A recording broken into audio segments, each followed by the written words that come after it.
The cold does not lie in Skyrim. It settles into the stone, into the marrow of the mountains, into the spaces between what is written and what is true. Long before the torches are lit and the mead is poured, there are questions hanging in the air of this province, questions that neither the Jarl's scholars nor the College of Winterhold have ever seen fit to fully answer. If you press your ear to the cold wall of a Nordic barrow late enough at night, you might begin to wonder whether the history of this land is exactly what it appears to be. Before you drift any further, consider subscribing for more journey like this, and let me know where you're watching from tonight. There are things in Skyrim that do not quite fit. There are patterns in the lore that rhyme too precisely with other patterns to be coincidental. There are gaps in the official record that seem not like omissions, but like deliberate erasures, careful silences left by someone or something that did not want the full picture assembled. These are the conspiracy theories that the scholars of Cyrodiil do not teach. These are the whispers passed between travelers at roadside inns, the theories scratched into the margins of books that were never meant to survive. Some of what follows is drawn from the deepest corners of Elder Scrolls lore, from texts so obscure that most citizens of Tamriel would never encounter them in a lifetime of study. Some of it is inference, quiet and careful, built from the details that the world itself left behind. None of it is certain, but then in Skyrim, very little ever is. Pull the blanket a little closer. Let the night settle around you. We are just beginning. The Thuum has always been at the center of Nordic identity. The Nords have always described their shout as something sacred, something given to them by the sky itself, a gift passed down from Kinnereth through the wind and the ancient graybeards who learned to listen for it. The voice is not simply a weapon in Nordic understanding. It is a birthright, a covenant between the people of Skyrim and something far older than any king or dragon priest. But there is a theory, spoken carefully among those who have read the oldest versions of the creation texts, that the Thuum is not a gift at all. It is, according to this line of thinking, something more like a remnant, a fragment of a greater power that was once held by beings who no longer walk the earth. When a Nord shouts, the theory goes, they are not channeling divine generosity. They are accidentally borrowing something that belongs to the fabric of the world itself, something that was never truly given, only left behind. The oldest recorded uses of the Thuum describe feats that seem to go far beyond what any Dovahkiin has managed in the Fourth Era. The ancient heroes of Atmaran legend are said to have used their voices to reshape geography, to call storms that lasted for seasons, to speak words that unmade other words. If the Thuum was merely a magical tool, those feats might be explainable. But if it was something closer to a structural force, a seam in reality that vocal vibration could pull at, then the implications are far larger. Some theorists believe the graybeards themselves are aware of this. They believe the rigid discipline of the way of the voice is not spiritual humility. It is safety protocol. The idea that the graybeards are suppressing the true potential of the Thuum is not a comfortable one. These are old men who have dedicated their entire lives to silence, to the careful and reverent use of a power they clearly fear. But fear and reverence are not so different when you look at them closely. The graybeards do not simply teach the voice. They contain it. They moderate it. They have spent centuries ensuring that no single being ever learns enough of the language of the dragons to use it in the way the ancient Atmarans apparently did. Whether that is wisdom or something else entirely depends on what you believe they are protecting. High Hrothgar sits on the tallest mountain in the known world, and it has sat there since before anyone currently alive has memory. The graybeards themselves are old enough that most people simply accept their presence as a feature of the landscape, like the mountain beneath them. But there is a question that very few travelers have ever thought to ask, and it is this: how does a monastery that maintains absolute silence, that produces nothing, that trades with no one, that sends no messengers and receives no supplies, continue to function century after century? The simplest answer is magical provision. The Greybeards, being masters of one of the most powerful forces in the world, presumably have means that ordinary people do not. But the theory that circulates in more thoughtful corners suggests something less mundane. High Hrothgar, according to this line of thinking, does not function the way a normal building functions. It exists in a state that is slightly adjacent to ordinary time. The Greybeards are not simply old men. They have, through their sustained and total immersion in the resonant frequencies of the Thu'um, begun to exist at a different pace than the world around them. This would explain the peculiar quality that all travelers to High Hrothgar report, the sense that time moves differently there. Conversations feel longer than they should. Silences stretch in ways that cannot be attributed simply to atmosphere. The mountain air is cold and thin, yes, but that alone does not account for the way visitors describe losing track of hours in the company of beings who speak rarely and move slowly. There is a consistent quality to these reports across very different people and very different eras, and consistency in witness accounts, even unusual ones, is worth paying attention to. The deepest version of this theory suggests that the Greybeards are not simply practicing the way of the voice. They are, in some technical sense, embodying it. The Thu'um, as understood by the most advanced practitioners, is the act of imposing your inner truth onto the world. For the Greybeards, after centuries of practice, that imposition may have become permanent. They no longer shout to change the world. They have become the shout, and a shout, once spoken, does not age the way a man does. There is a theory about Ulfric Stormcloak that is far more unsettling than the official histories allow. The story most people know goes something like this. A proud Nordic warrior was captured by the Thalmor during the Great War, held as a prisoner, tortured for information, and eventually released, an event that left him traumatized, hardened, and burning with a righteous fury against both the elven oppressors and the imperial government that had, in his view, capitulated to them. That story is not false, but it may not be complete. The detail that the more careful theorists focus on is the timing and nature of his release. Ulfric was held by the Thalmor for a significant period. During that time he was, by most accounts, broken down and rebuilt, a process that experienced interrogators understand very well. The question that nags at people who have read the Thalmor dossier on Ulfric is not whether he was used. The dossier itself all but confirms that he was.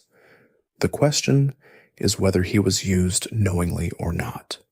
And the answer to that question changes everything about how the Stormcloak Rebellion should be understood.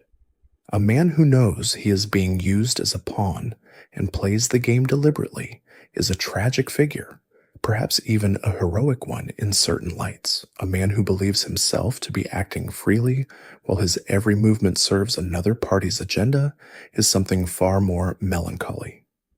The Thalmor dossier describes Ulfric as an asset, one who provides them with the maximum benefit as long as the civil war continues without resolution. That language is precise. It is not the language of an organization describing a lucky side effect. It is the language of an organization describing a managed operation. What the theory extends to, beyond even the dossier's implications, is the question of what else might have been installed during those months of captivity. Conditioning of the kind the Thalmor are known to practice does not leave obvious marks. It leaves tendencies, it leaves reactions, it leaves a man who genuinely believes himself to be free, who feels his rage as entirely his own, who fights with real conviction, and who, by doing so, serves a purpose he would be horrified to understand. Ulfric's tragedy by this reading is not that he was a villain. It is that he was a hero with a false compass, and he never had any way of knowing it. The nature of the Falmer is one of the most disturbing threads in all of Skyrim's buried history, and the most disturbing part is not what they became. It is what they were, and how quickly they were forgotten. The Snow Elves were a civilization. They had cities and philosophy and an aesthetic sensibility that is still visible in the remains of their architecture, a lightness, a precision, a quality that suggests a people who understood beauty as a form of spiritual practice rather than mere decoration. They were reduced to the creatures called Falmer through a process that is, when examined carefully, one of the most systematic atrocities in the history of Tamriel. The Dwemer offered them refuge. The refuge required dependence. The dependence was deepened through the steady poisoning of their food supply, mushrooms that tasted like sustenance and functioned like slow erasure. Over generations, the Snow Elves lost their sight, their culture, their language, their memory of what they had been. They became tools. And then, when the Dwemer disappeared, the tools were left behind. The conspiracy theory that surrounds the Falmer is not about what happened to them. The records, fragmentary as they are, document the broad strokes of that. The theory is about why the Dwemer did it and what it implies about the Dwemer themselves. The standard explanation is pragmatism. The Dwemer wanted labor and compliance, and they found an efficient method of obtaining both. But there is another reading. The Dwemer, who were themselves consumed by an obsession with the nature of consciousness and the mechanics of the soul, may have been conducting something closer to an experiment. The question that haunted certain Dwemer thinkers was not simply how to build better automata. It was how to create a mind that was both functional and utterly controllable, how to preserve the capacity for complex behavior while removing the inconvenient element of independent will. The gradual destruction of the Snow Elves might not have been primarily an act of subjugation. It might have been a long study in the creation of a mind with no self left in it. If that reading is correct, then the Falmer are not simply victims of Dwemer cruelty. They are the results of Dwemer research, and that research may not have ended when the Dwemer disappeared. The disappearance of the Dwemer is, without question, the greatest unsolved mystery in Elder Scrolls history.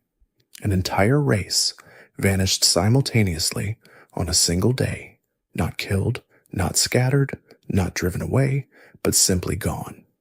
Every Dwemer in Tamriel, without exception, ceased to exist between one moment and the next. No bodies were found, no signs of struggle in most locations. The automata continued to function. The fires in the forges continued to burn. The water in the pipes continued to flow. Everything worked exactly as it had, except that the people who had built it were no longer anywhere. The official scholarly consensus has settled into a quiet acknowledgement that this event was connected to the heart of Lorcan, the Red Mountain, and Kagranak's tools. The dominant theory is that Kagrenak struck the heart in a way that did something catastrophic to the Dwemer, perhaps dissolved them into the substance of the heart itself, transforming the entire race into some form of energy or essence. This is the version taught in most institutions of learning, and it has the virtue of being consistent with available evidence. But the theory that a smaller number of scholars find more compelling is the one that takes the Dwemer's stated ambitions at face value. The Dwemer were attempting to create a new god. They had access to one of the fundamental divine artifacts of the world. Their most brilliant thinker, Kagrenak, had spent decades developing tools designed to manipulate that divine essence. The question that the standard explanation skips over is this: what if he succeeded? What if the Dwemer did not vanish in a catastrophe? What if they were transformed in exactly the way their most ambitious texts described, not destroyed, but elevated? A god built from an entire race would be a strange and unprecedented kind of deity. Distributed sub plural, its consciousness spread across what had been millions of individual minds. Such a being would not be visible in any normal sense. It would not have a temple or a name that appeared in later histories. It would exist in a way that nothing in the current theological vocabulary of Tamriel was equipped to describe. Some theorists believe that the entity that resulted from Kagranak's final act still exists in some form, not worshipped, not known, but present in the same way that certain fundamental forces are present, unseen, and unnamed but structurally necessary. There is a body of careful thinking that concerns itself with the question of what the Dwemer automata are, in the deepest sense. Not how they were built. That is a matter of engineering, however extraordinary, but what animates them. The Dwemer were masters of soul gem technology. They understood the mechanics of soul capture and soul use better than any civilization before or since. And the creatures they built to serve them, the centurions, the spheres, the spiders, the Falmer-adjacent animunculi, have continued to function for thousands of years after the energy sources that should have powered them were exhausted. Conventional magical analysis suggests residual enchantment, that the Dwemer were simply so skilled that their creations were built to last far beyond any reasonable engineering standard. This is plausible as far as it goes. But the theorists who have studied intact Dwemer mechanisms most carefully point out that residual enchantment does not behave the way Dwemer automata behave. Residual enchantment degrades. It follows predictable decay curves. Dwemer automata do not. They function now with the same responsiveness, the same precision, the same apparent awareness of their environment that they possessed when they were first built. That is not the behavior of a machine running down. That is the behavior of a machine being continuously maintained. The most unsettling version of this theory proposes that the Dwemer automata are not running on stored energy. They are running on the same energy source Kagranak was working to tap, that each automaton is, in some technical and terrible sense, a small node in a network that draws on divine essence for its continued function. If the Dwemer elevated themselves into a distributed godhood at the moment of their disappearance, then the automata might be understood as the nerve endings of that godhood, still responsive, still alert, still serving a function that has nothing to do with the dead civilization that built them, and everything to do with whatever their builders became. The centurion that attacks you in a Dwemer ruin may not be a mindless machine. It may be a reflex. The Night Mother of the Dark Brotherhood has always been one of the most ambiguous figures in the hidden history of Tamriel. She is worshipped by assassins. She is described as the bride of Sithis, the consort of the Void, the conduit through which Sithis communicates with his mortal servants. She is ancient beyond any reliable reckoning, and the details of her origin, even within the Brotherhood's own doctrine, are contradictory in ways that feel less like honest uncertainty and more like deliberate obfuscation.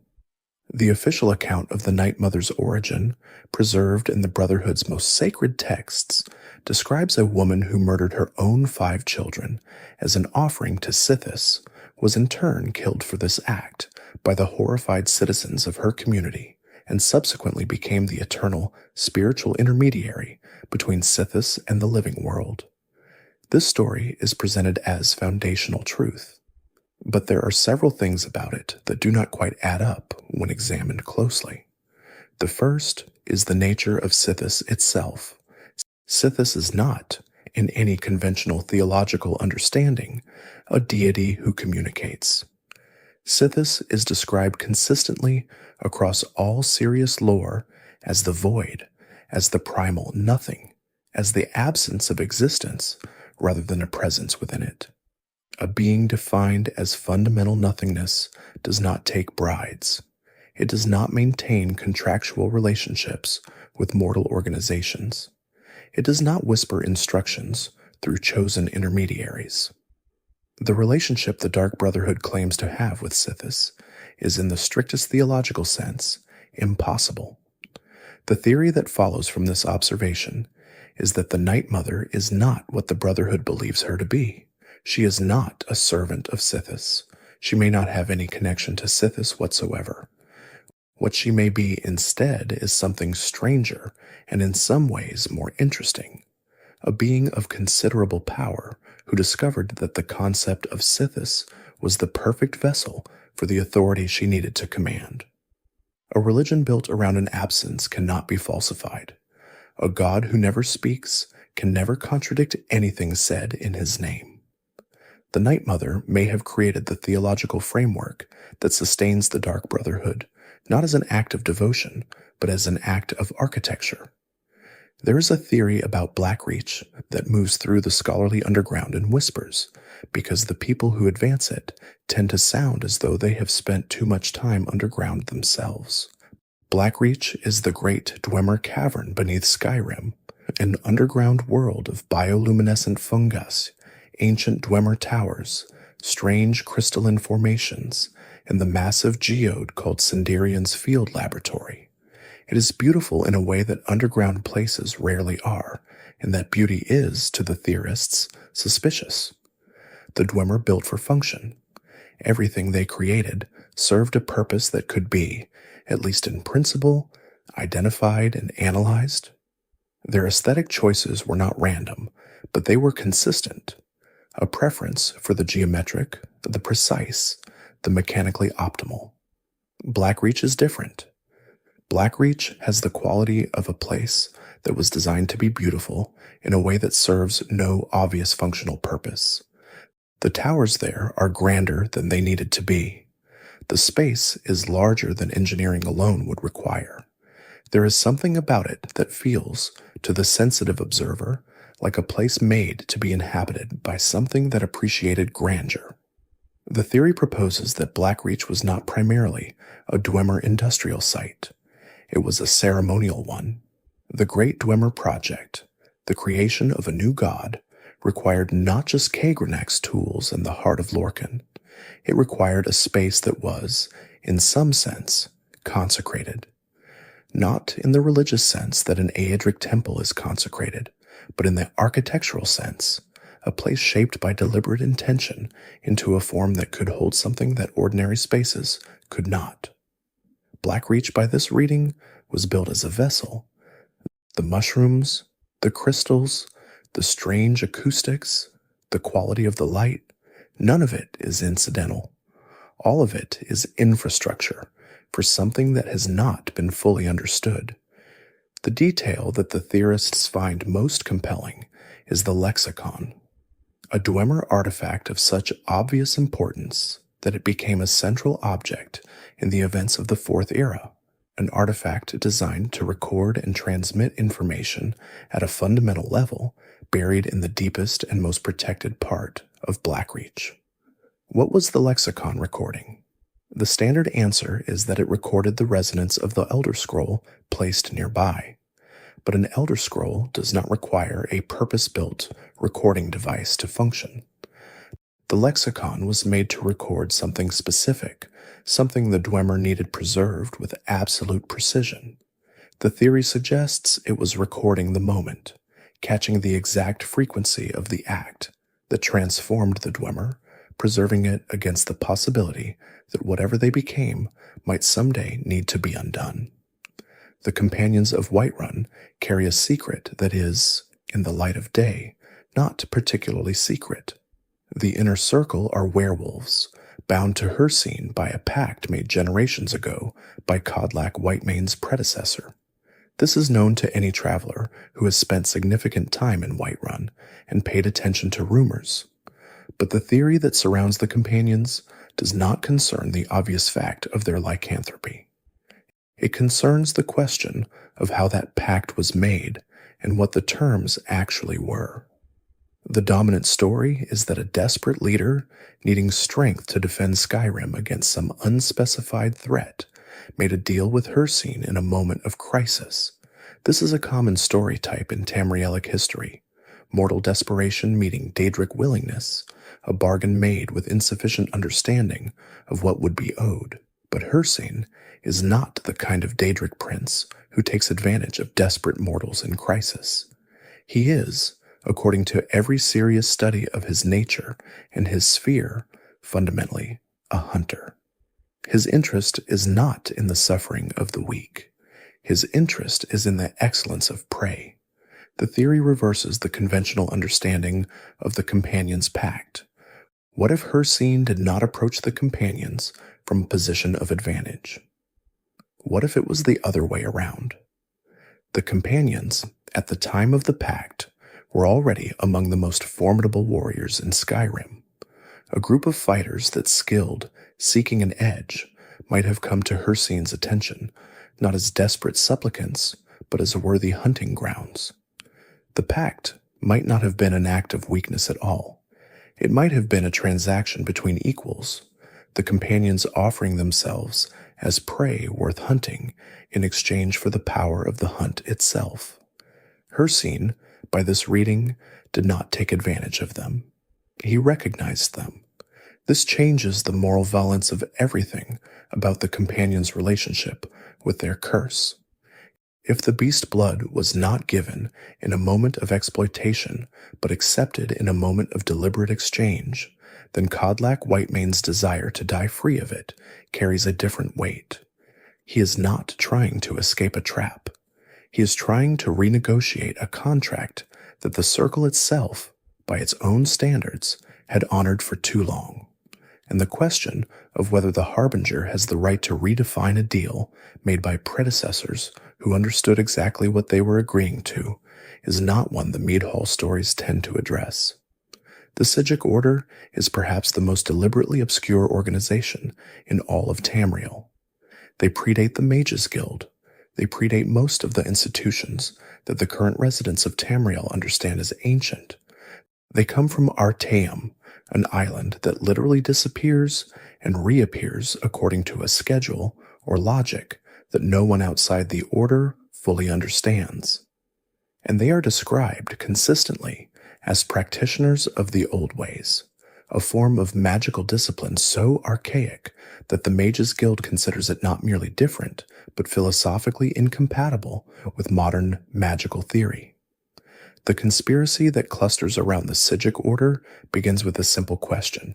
What are they actually doing? The Order presents itself as a group of contemplative scholars, deeply ethical, concerned primarily with wisdom and the responsible exercise of power. They intervene in mortal affairs rarely and with great deliberateness. They communicate in riddles and illusions.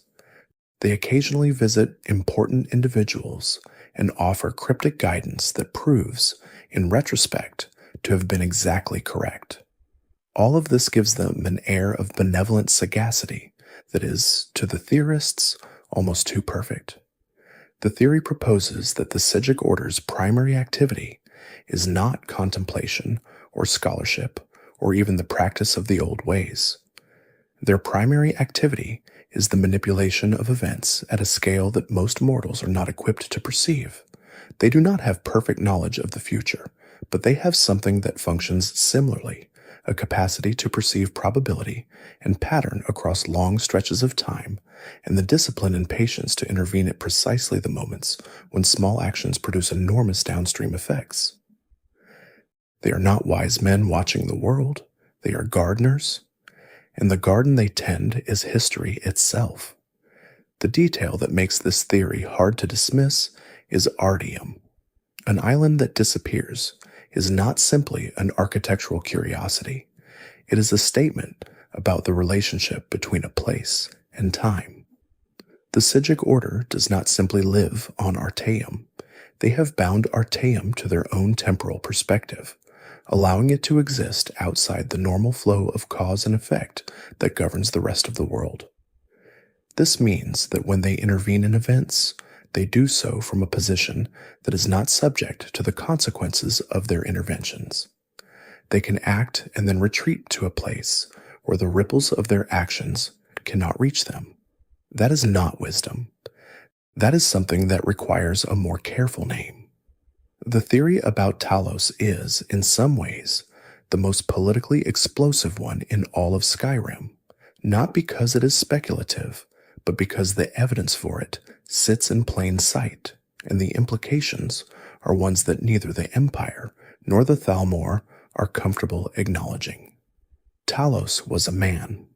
This is not in dispute. He was Tiber Septim, a Nord from Alcair, a general of extraordinary ability, a conqueror of incomparable ambition. He unified Tamriel and became its first emperor, and then, according to the theology that grew up around him, he ascended to divinity. The Thalmor deny this ascension. Their theological position is that men cannot become gods, that divinity is a quality of the Aedra, not something achievable through human ambition and conquest.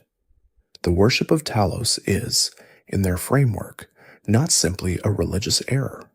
It is a political threat, because a god who was once a man represents a category of being that the Elven theological hierarchy has no framework for and no interest in accommodating.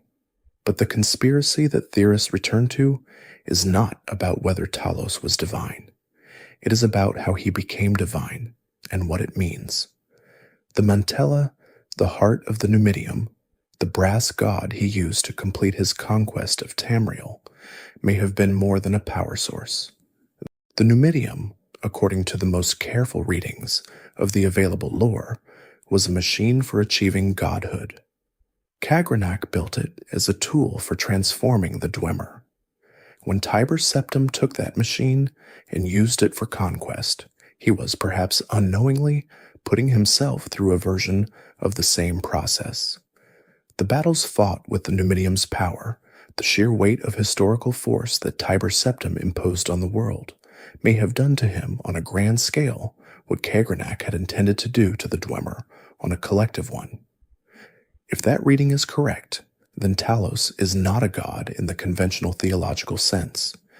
He is a man who accumulated so much narrative weight, so much historical significance, so many lives altered and ended by his will, that the world itself was forced to accommodate him at the level of structure rather than story. His divinity is not something bestowed. It is something earned through an act of will so enormous that the fabric of reality had to make room for it. And that, to the Thalmor, is genuinely frightening, not because it is false, but because if it is true, it means that the boundary between mortal and divine is not a wall. It is a threshold.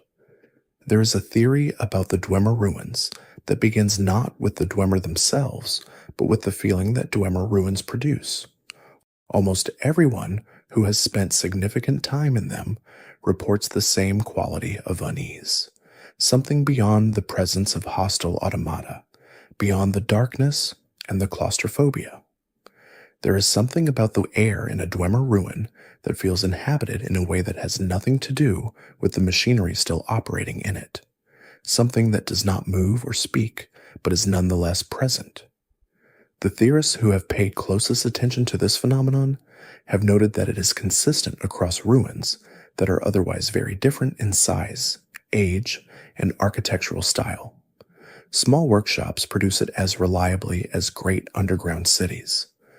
Ruins that have been empty for centuries produce it as strongly as those with active automata.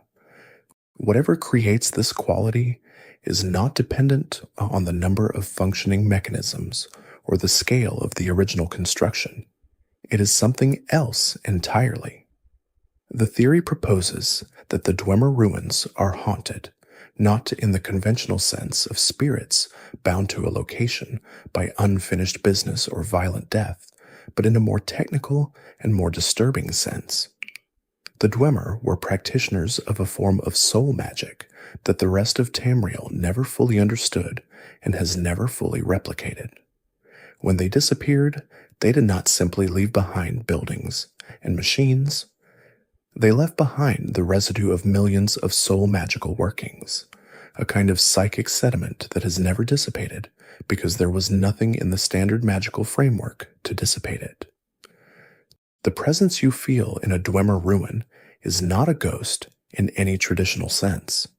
It is the distributed shadow of an entire civilization's magical practice, still vibrating at frequencies that mortal perceptual systems were never designed to ignore.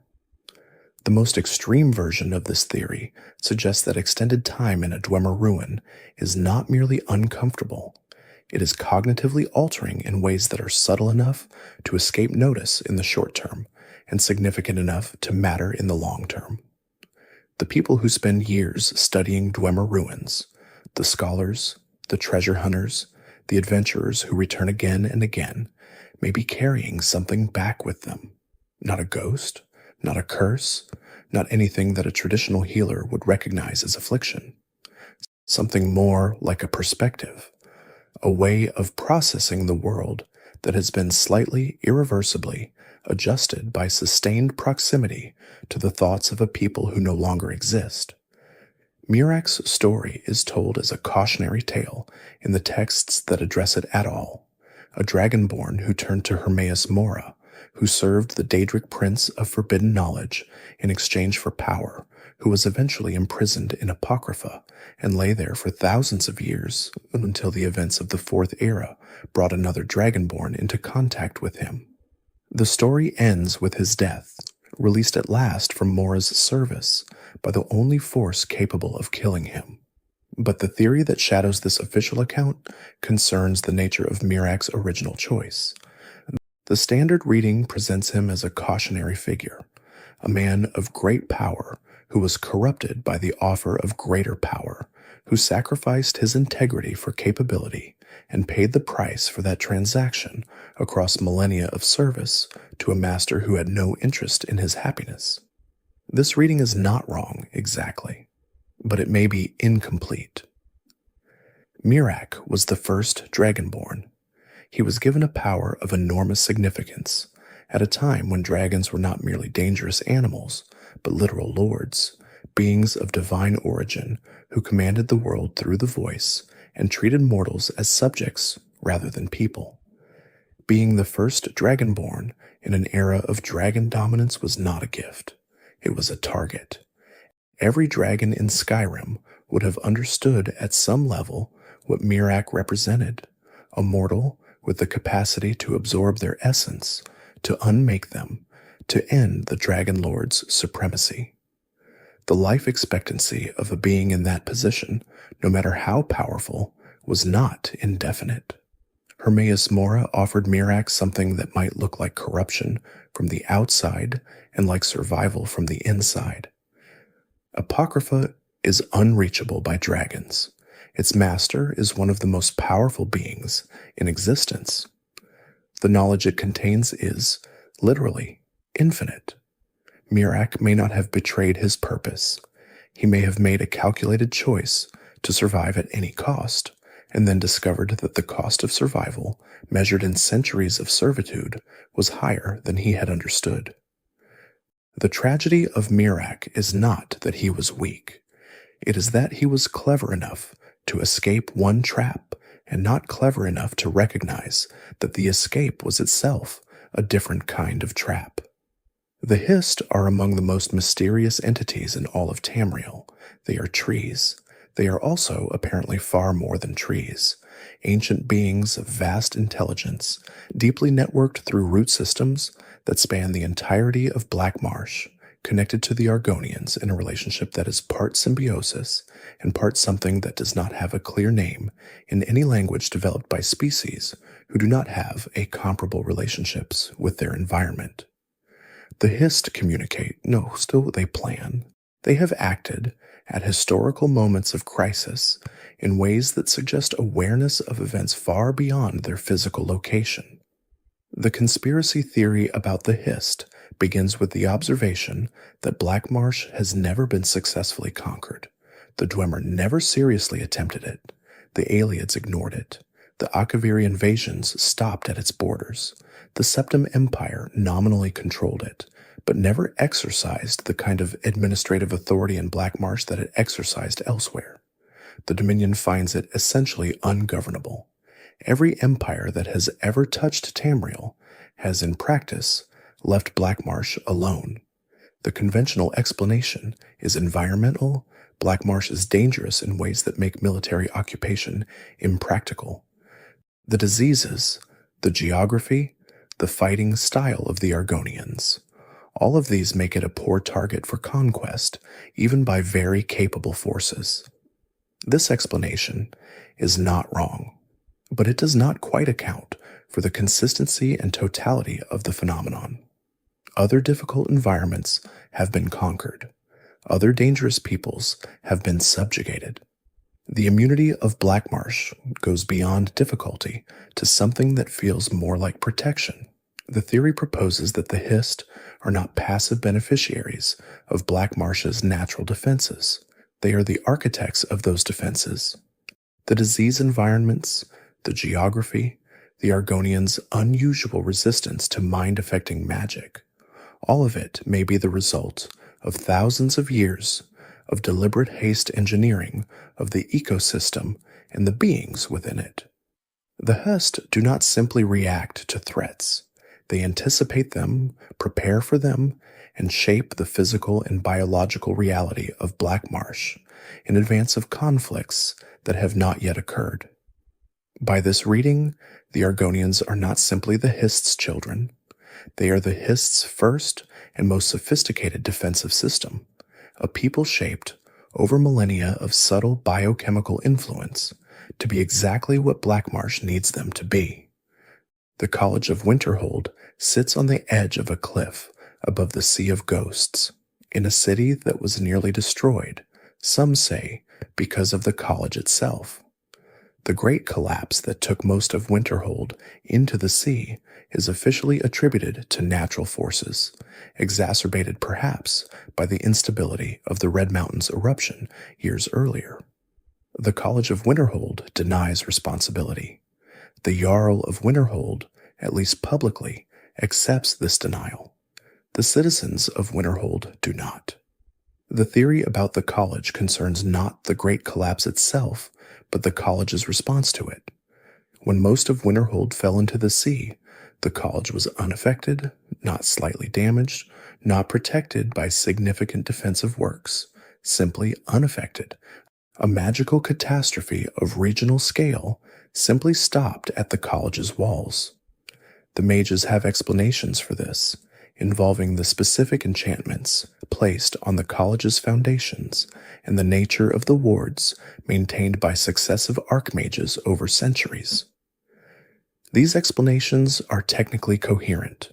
They are also, to the skeptical mind, exactly what you would say if the truth were something you could not afford to have known. The conspiracy takes two forms. The first, and more moderate version, holds that the college did not cause the collapse, but knew it was coming and chose not to warn Winterhold's citizens. The wards that protected the college did not spontaneously hold. They were specifically activated in advance of an event that the college's seers or scholars had predicted. This version implies negligence at minimum, deliberate sacrifice at worst. The second and more extreme version holds that the collapse was not a natural event at all. It was an experiment that went wrong, a large-scale magical test of forces that the college did not fully understand, conducted in conditions that made Winterhold's outer city the collateral cost of knowledge. The college survived because it knew what was about to happen, because it had planned it. And then, in the silence that followed, it said nothing. The theory about the Thalmor runs deeper than their obvious political ambitions. Everyone knows the Thalmor want to remove humans from positions of power, to reassert elven supremacy, to undo the Concordat on their own terms when the time is right. That is the surface of the thing. The theory that concerns itself with the Thalmor's actual metaphysical agenda requires engaging with elven theology in some depth, and that depth is uncomfortable. The elven understanding of history is circular in a way that the human understanding is not. Humans, broadly speaking, believe that history moves in one direction, that things happen, that consequences accumulate, that the world changes and does not return to what it was. The elves, particularly the Aldmer and their most orthodox descendants, believe that history is a cycle of kalpas, each one born and dying and replaced by the next, and that the goal of existence, at least for those with the philosophical sophistication to pursue it, is to escape the cycle entirely, to return to the pre-creation state of pure existence, undivided and eternal. This is not simply theology, it is a political program. The Thalmor's most fundamental goal is not the subjugation of humans or even the restoration of elven dominance. Those are intermediate steps towards something larger. Their ultimate aim is the unwinding of creation itself, the destruction of the towers that maintain the structure of Mundus, the dissolution of the mortal plane back into the divine essence from which it came. From their perspective, humanity is not simply an inferior species to be subordinated. Humanity is the force most actively committed to the continuation of the cycle, the race whose entire theological and existential orientation is toward the maintenance of the world as it is. The Thalmor are not trying to win a political argument. They are trying to end an argument that has been going on since before Mundus existed, and the conspiracy that sits at the center of this observation is that they may be further along in this project than anyone realizes. The towers of Tamriel, White Gold Tower, Red Mountain, the Snow Throat at the peak of the throat of the world, are structural. They hold the world in its current form. When they fall, things change at a fundamental level, and things have been falling for a long time. There is a question about the nature of the Dragonborn that the official accounts of the Septim Dynasty and the events of the Fourth Era never quite address, and it is this: what actually happens when a Dragonborn absorbs a dragon soul? The mechanical answer is understood. The soul of the dragon enters the Dragonborn, adds to their reservoir of power, advances their capacity to learn and use the Thuum. The philosophical answer has never been given with any satisfying precision. Dragons are not animals. They are divine beings, fragments of Akatosh, the dragon god of time, given physical form.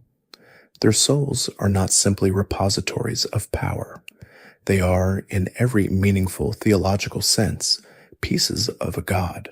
When a dragonborn absorbs a dragon soul, they are not simply gaining energy. They are incorporating a fragment of divinity into themselves, and fragments accumulate. The theory proposes that the Dragonborn is not simply a person with a special power. They are a person undergoing a slow transformation, one dragon soul at a time, one fragment of divine essence at a time, becoming something that the current mortal vocabulary is not adequate to describe. Alduin was sent forward in time. The last Dragonborn faced him at the end of history and sent him to Sovngarde. But what happened to the last Dragonborn afterward? The records are silent. The theory suggests that the silence is not a gap in the historical record. It is the result of an event that the historical record was not built to contain. A being that has absorbed enough divine essence does not simply retire to a farm in the Rift. They become something that requires a new category. The parallel to Tiber Septim is exact. Both were Dragonborn. Both accumulated power of a specifically divine variety over the course of a life of extraordinary action. Both ended their mortal stories in ways that the histories struggle to articulate.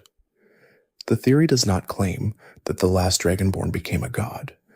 It claims that the process that produces gods was operating in them, and that the outcome of that process is not something that occurs on any human timescale, in any human location, or in any way that would be visible to the people left behind. Sovngarde is described in Nordic tradition as the realm of the honored dead, a feasting hall in the sky where the brave go after death, where the mead never runs dry, and the battles never leave permanent scars, and the heroes of every age sit together in a light that the living cannot reach.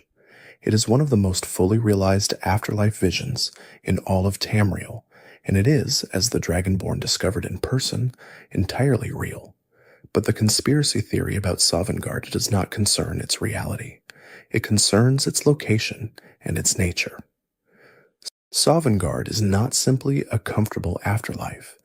It is a realm accessible through a specific portal, maintained by a specific architectural structure, populated by souls that retain their identities and their memories and their capacity for something resembling independent action.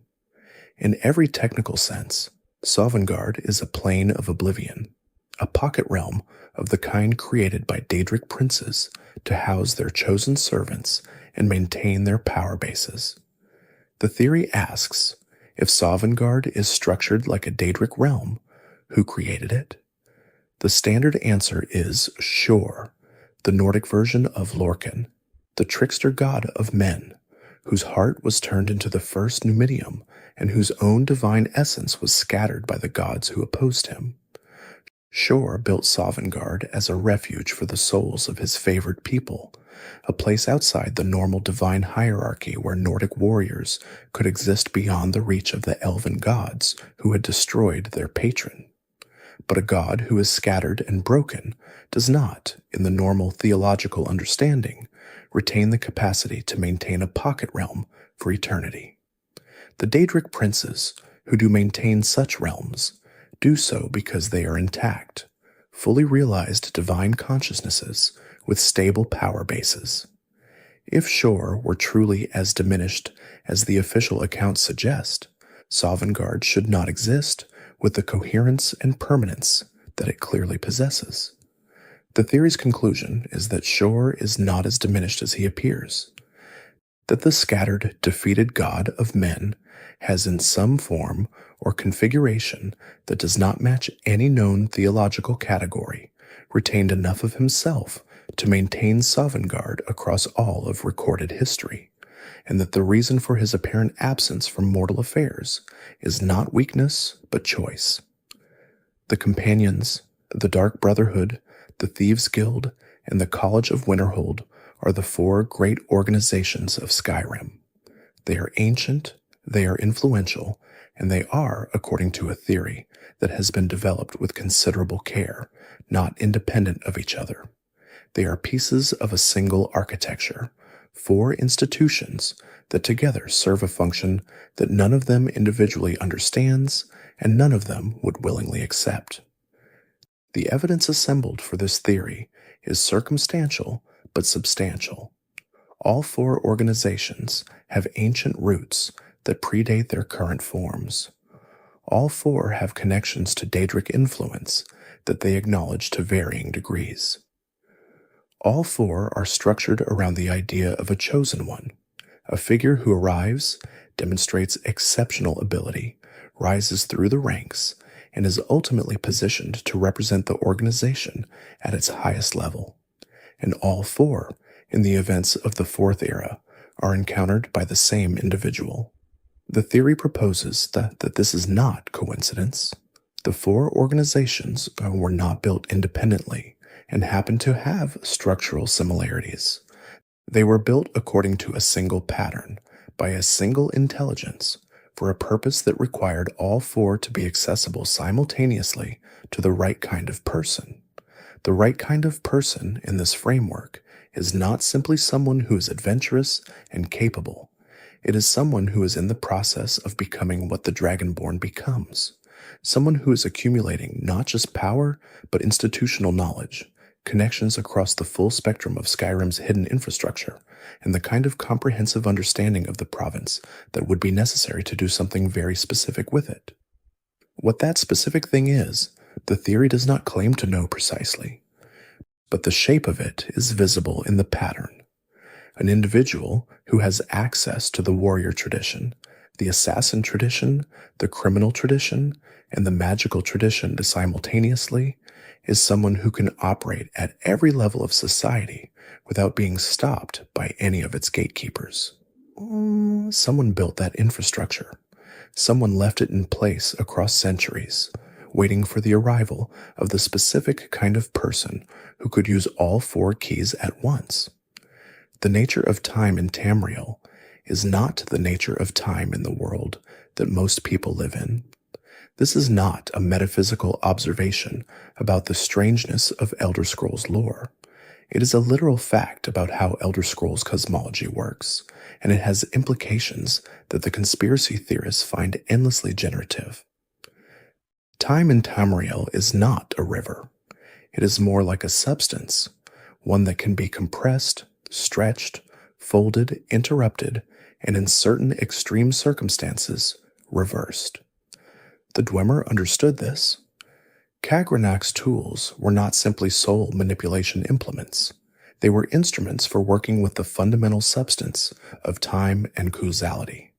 The Numidium, when it was active, did not simply cause destruction.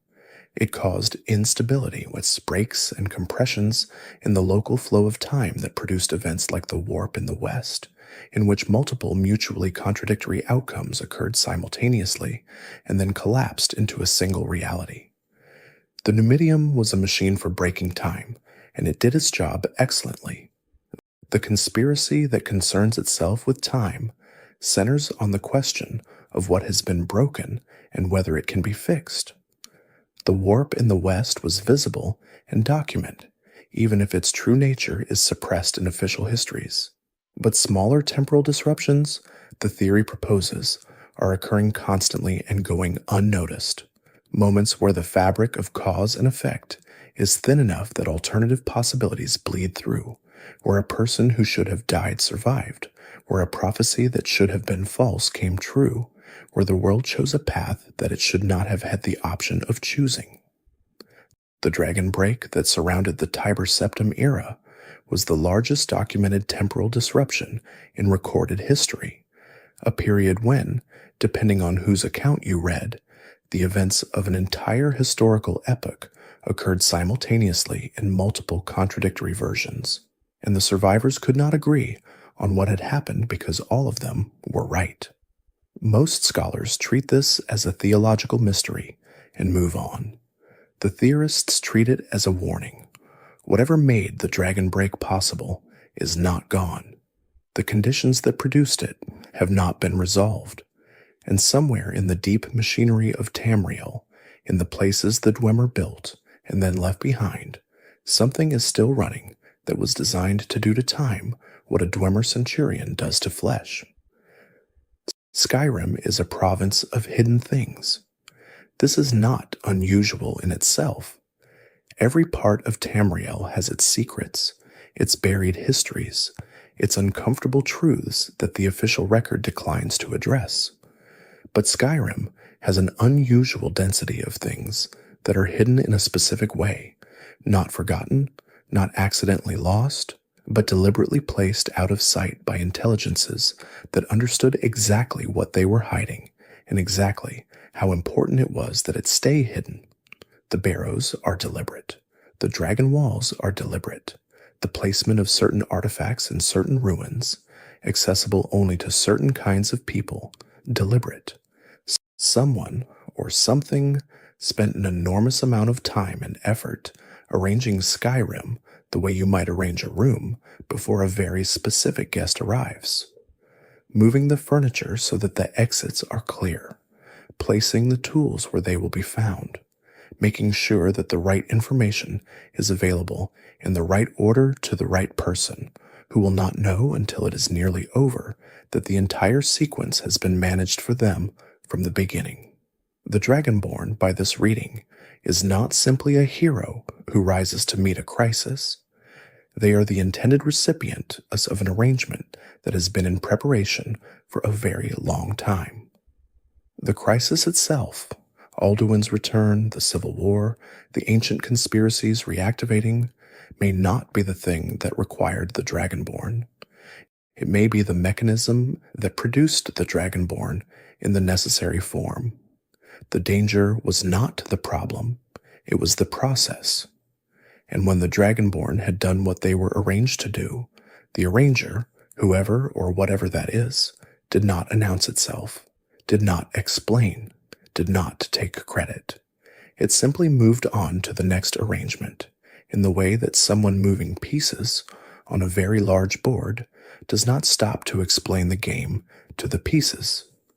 The relationship between the Elder Scrolls and the people who read them is one of the most carefully avoided topics in all of official Tamrielic scholarship. The scrolls themselves are acknowledged. They exist, they are real, they have been consulted at critical historical moments, and the order of monks is dedicated to their preservation and study. The cult of the ancestor moth is ancient and respected. But the actual mechanics of what happens when someone reads a scroll, what the scroll does to a person, what it takes from them, what it leaves behind, is a subject that the official record handles with a brevity that feels, to the careful reader, like deliberate evasion. The established facts are these. The scrolls cannot be read by ordinary people without immediate and permanent blindness. They cannot be read by trained readers, the moth priests, more than a small number of times before the cumulative cost renders them blind as well. Even experienced readers describe the act of reading a scroll not as perceiving text, but as perceiving a totality, a simultaneous apprehension of all possible states of the thing the scroll addresses, which then collapses into a single specific revelation that is relevant to the reader's present moment. The blindness that follows is not damage to the eye. It is the consequence of having perceived too much at once. The theory about the Elder Scrolls begins with the question of what they actually are, not what they contain, not the information encoded in them, but what they are as objects. The standard answer is that they are artifacts of unknown origin, perhaps created by the Aedra during the construction of Mundus, or perhaps generated by the structure of time itself as records of significant events. They are described as existing outside of normal cause and effect, which is why they can contain information about events that have not yet occurred from the perspective of any given reader. But the theory proposes something more precise. The Elder Scrolls are not simply records, they are load-bearing elements of the structure of time. Each scroll encodes a specific thread of causality, a particular line of events that must occur in a particular way in order for the overall fabric of time to maintain its coherence. When a moth priest reads a scroll, they are not simply accessing information. They are doing something to the thread, touching it, fixing its position, confirming its existence in a way that has structural consequences. The blindness is not a side effect. It is the cost of interaction with something that was not designed to be touched by mortal perception. The full implication of this is that the cult of the ancestor moth is not simply a library service. It is a maintenance crew. The moth priests, who dedicate their lives to the scrolls, who slowly sacrifice their sight to the practice of reading them, are performing a function without which the structure of time itself might degrade. They do not know this. The Order's own theology describes their work in terms of wisdom and service and the preservation of knowledge. But knowledge was not the original purpose. It was the explanation that was developed after the fact to make the process comprehensible to beings who were being recruited into it. The moths themselves, the ancestor moths that the priests cultivate and allow to crawl across their eyes, are the actual readers. The priests are the interface, the mortal substrate through which a creature of great sensitivity and zero comprehension can touch something that would destroy anything that understood what it was touching. The story of the companions and their founding, traced back further than the Whiterun Hall and the Harbingers, arrives eventually at the 500 companions, Ysgramor's legendary warriors who crossed the Sea of Ghosts from Atmora and reclaimed Skyrim from the Snow Elves. These were the founders not just of the companions, but of Nordic civilization in Tamriel, and the texts that describe them Principally, the 500 mighty companions, or thereabouts of Ysgramor the Returned, are among the oldest and most unusual documents in all of Nordic literature. The 500 companions text is strange in a way that is hard to articulate, but easy to feel. It reads like a list, but it is not a list in any conventional sense. Each of the companions is described in terms that go beyond physical attributes or heroic accomplishments and into something more like a statement of essence, a quality or principle that the person embodies at a level that seems to precede their individual existence. One is described in terms of the twin suns. Another is identified with the color red across 3 generations of family members. A third is described as cracking her face across the ice in a way that echoes, with suspicious precision, a description from an entirely different and ostensibly unconnected text about the destruction of a divine structure in a previous age. The conspiracy theory about the 500 companions proposes that the text is not a list of historical people at all. It is a record of roles, a catalog of the specific functions that were required to accomplish something at the cosmological scale, described in the form of people because the beings who actually held those functions arrived in human form for the duration of the relevant events. Each companion, by this reading, represents not an individual warrior, but a specific causal position in an event of world historical significance. The names are descriptors, the titles are coordinates, the vivid physical details are the markers that allowed whoever compiled the text to identify which causal position each entry occupies. If this is correct, then the 500 companions were not simply an army. They were a mechanism, a deliberately assembled set of precisely specified functions that together were capable of doing something that no smaller or less precisely constituted group could have done. Someone specified that mechanism. Someone knew exactly which functions were required and arranged for beings to appear who could fulfill each one. And the question that follows from that observation is the same question that shadows all the deepest Skyrim conspiracy theories. Who arranged it, and for what final purpose? There is something that happens at word walls that no one in any official capacity has ever attempted to explain. The walls exist. They are ancient. They are carved with the language of the dragons, a language that is, in every meaningful sense, the language of creation, the words that were spoken when the world was made, and that retain, when voiced properly, the power to reshape local reality. The Dragonborn approaches a wall, and the knowledge encoded there moves directly into their mind. No study, no effort, no period of memorization or practice, just contact and then comprehension.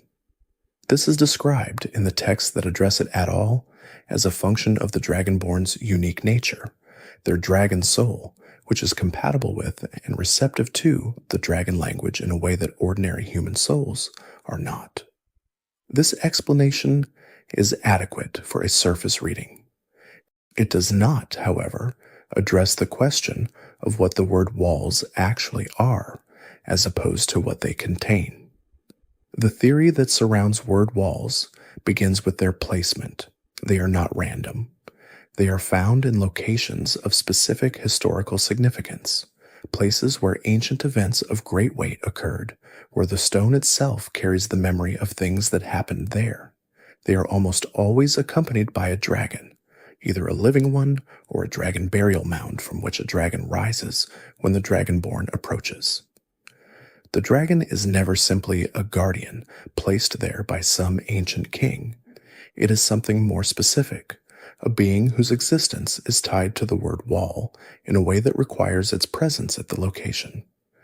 The theory proposes that the word walls are not inscriptions. They are anchors. Each wall encodes a specific word of power at a specific location because that word needs to be held at that location, because the act of carving the word in Dovazul into the stone at a specific place with a specific history is a form of binding. The word is not simply recorded there. It is fixed there, and the dragon associated with it is not a guard. It is a living embodiment of the same binding, a being whose continued existence at that location is part of what keeps the word anchored to the place. When the Dragonborn absorbs the knowledge from a word wall and then kills the associated dragon, they are not simply learning a shout and defeating an enemy. They are simultaneously receiving a bound power and releasing the being that was bound to maintain it. The word, unbound from its anchor, flows into the only thing available to contain it, a Dragonborn soul. This is why word walls are not accessible to ordinary people. An ordinary human soul is not structurally equipped to hold an unbound word of power. It would simply be destroyed by the contact. The Dragonborn is the specific kind of container that an unbound word requires, and someone, long ago, designed both the binding and the container at the same time. The relationship between the Nords and the dragons was not always war. Before the Dragon War, before the priests of Alduin established their dominion over Skyrim and the mortal population who lived under it, there was a period described in the oldest Nordic texts as the time of the dragon cult, a period when dragons were not enemies, but something closer to gods, literally worshipped and appeased by a human population that lived in their shadow. This much is established history.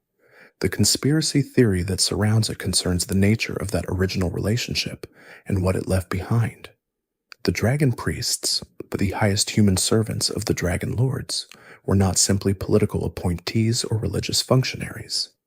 They were, according to the theory, genuine intermediaries in a technical sense. The relationship between a dragon lord and its highest human servant involved a transfer of essence, a partial imprinting of the dragon's nature onto the human that served it, which produced something that was neither fully human nor fully dragon, but occupied a strange third category. The dragon priests who survived their masters' deaths, who continued to exist in their elaborate stone tombs, neither alive nor dead, still wearing the elaborate masks that were the physical tokens of their office, are the evidence for this theory. Something in them did not die when a dragon would have died from the same cause. The dragon essence that had been imprinted into them prevented the normal dissolution of their identity after physical death, leaving them suspended in a state that has no good name in any conventional theology, too present to be mere spirits, too absent to be truly alive. The mask each priest wore was not simply ceremonial. It was the physical object that grounded their dragon-imprinted consciousness, the anchor that kept the transferred essence from simply dissipating. The further implication is that the dragon priests were not simply human. Their children, if they had them, might have carried something of that imprinting. The families that served the dragon cult across generations might have accumulated a legacy of partial dragon nature that persisted in diluted form long after the dragon cult was overthrown and its leaders entombed. By this reading, the existence of the Dragonborn, mortals with the natural capacity to process dragon essence, is not a divine miracle. It is a genetic consequence of millennia of very close contact between the two species. The Dovahkiin are what you get when the dragon nature that was deliberately transferred into human beings for generations of religious service expresses itself fully in a single individual. The Amulet of Kings is one of the most significant objects in all of Elder Scrolls history.